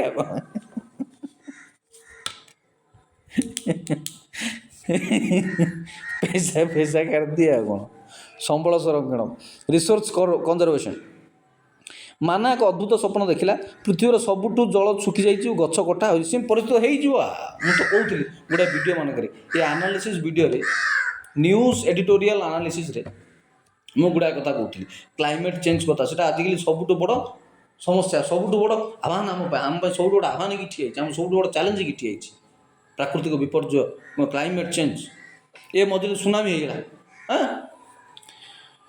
କେଉଁଠି ଛାଇ ଟିକେ ନାହିଁ, ଖାଇବାକୁ ବା ପିଇବାକୁ କିଛି ମିଳୁନି। ଲୋକମାନେ ବହୁତ ଦୁର୍ଦ୍ଦଶାରେ ଅଛନ୍ତି। ଖାଦ୍ୟ ଓ ଛାଇ ପାଇଁ ଚାରିଆଡ଼େ ହାହାକାର ପଡ଼ିଛି। ଲୋକମାନେ ଏଣେ ତେଣେ ଦୌଡ଼ାଦୌଡ଼ି କରୁଛନ୍ତି। ମାଆଙ୍କ ସ୍ୱପ୍ନ ବିଷୟରେ କହିଲା, ଏହା କ'ଣ ପ୍ରକୃତରେ ସମ୍ଭବ? ମାଆଙ୍କୁ ପଚାରିଲା, ହଁ ଏହା ସମ୍ଭବ। ମା ଉତ୍ତର ଦେଲା, ଆମେ ଯଦି ଯତ୍ନବାନ ନ ହେବା ତେବେ ନବୀକରଣ ଯୋଗ୍ୟ ସମ୍ବଳ ମଧ୍ୟ ଦୁଷ୍ପ୍ରାପ୍ୟ ହେବ ଏବଂ ନବୀକରଣ ଅଯୋଗ୍ୟ ସମ୍ବଳ ସବୁ ନିଶ୍ଚିହ୍ନ ହୋଇଯିବ। ଆମେ ତାହେଲେ କ'ଣ କରିପାରିବା ନା? ଅଂଶୁ ପ୍ରଶ୍ନ କଲା, ଆମେ ଅନେକ କିଛି କରିପାରିବା। ମା ଉତ୍ତର ଦେଲେ, କ'ଣ ତାହେଲେ?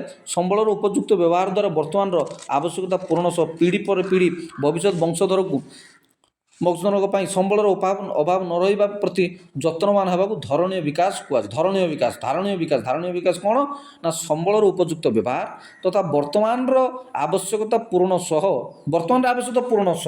ପରବର୍ତ୍ତୀ ପିଢ଼ି ବା ପିଢ଼ି ପରେ ପିଢ଼ି ଭବିଷ୍ୟତ ବଂଶଧରଙ୍କ ପାଇଁ ସମ୍ବଳର ଅଭାବ ନ ରହିବା ପ୍ରତି ଯତ୍ନବାନ ହେବା। ଏକୁ କ'ଣ କୁହାଯାଏ? ଧାରଣୀୟ ବିକାଶ। ଧରିତ୍ରୀର ବିକାଶ ବା ଧାରଣୀୟ ବିକାଶ। ସମ୍ବଳର ସଯତ୍ନ ବିନିଯୋଗ ତଥା ନବୀକରଣ ପାଇଁ ଯଥେଷ୍ଟ ସମୟ ଦେବାକୁ ସମ୍ବଳ ସଂରକ୍ଷଣ କୁହାଯାଏ। ସମ୍ବଳ ସଂରକ୍ଷଣ ବୋଲି କ'ଣ? ସମ୍ବଳର ସଯତ୍ନ ବିନିଯୋଗ, ଯତ୍ନ କଲେ ରତ୍ନ ମିଳେ ବୋଲି କୁହାଯାଏ।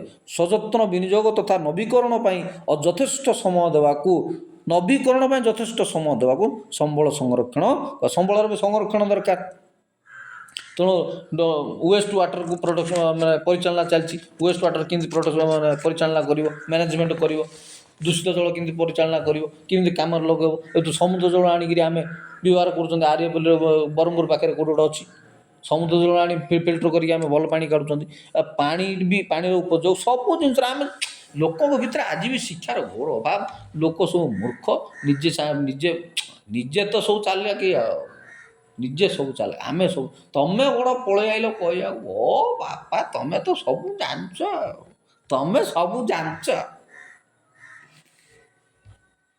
ସମ୍ବଳ ବିନିଯୋଗର ଆବଶ୍ୟକତା ତ ଆଗାମୀ ପିଢ଼ି ପାଇଁ ସେଗୁଡ଼ିକର ସଂରକ୍ଷଣ ମଧ୍ୟରେ ସନ୍ତୁଳନ ରକ୍ଷା କରିବାକୁ ଧାରଣୀୟ ବିକାଶ ମଧ୍ୟ କୁହାଯାଏ।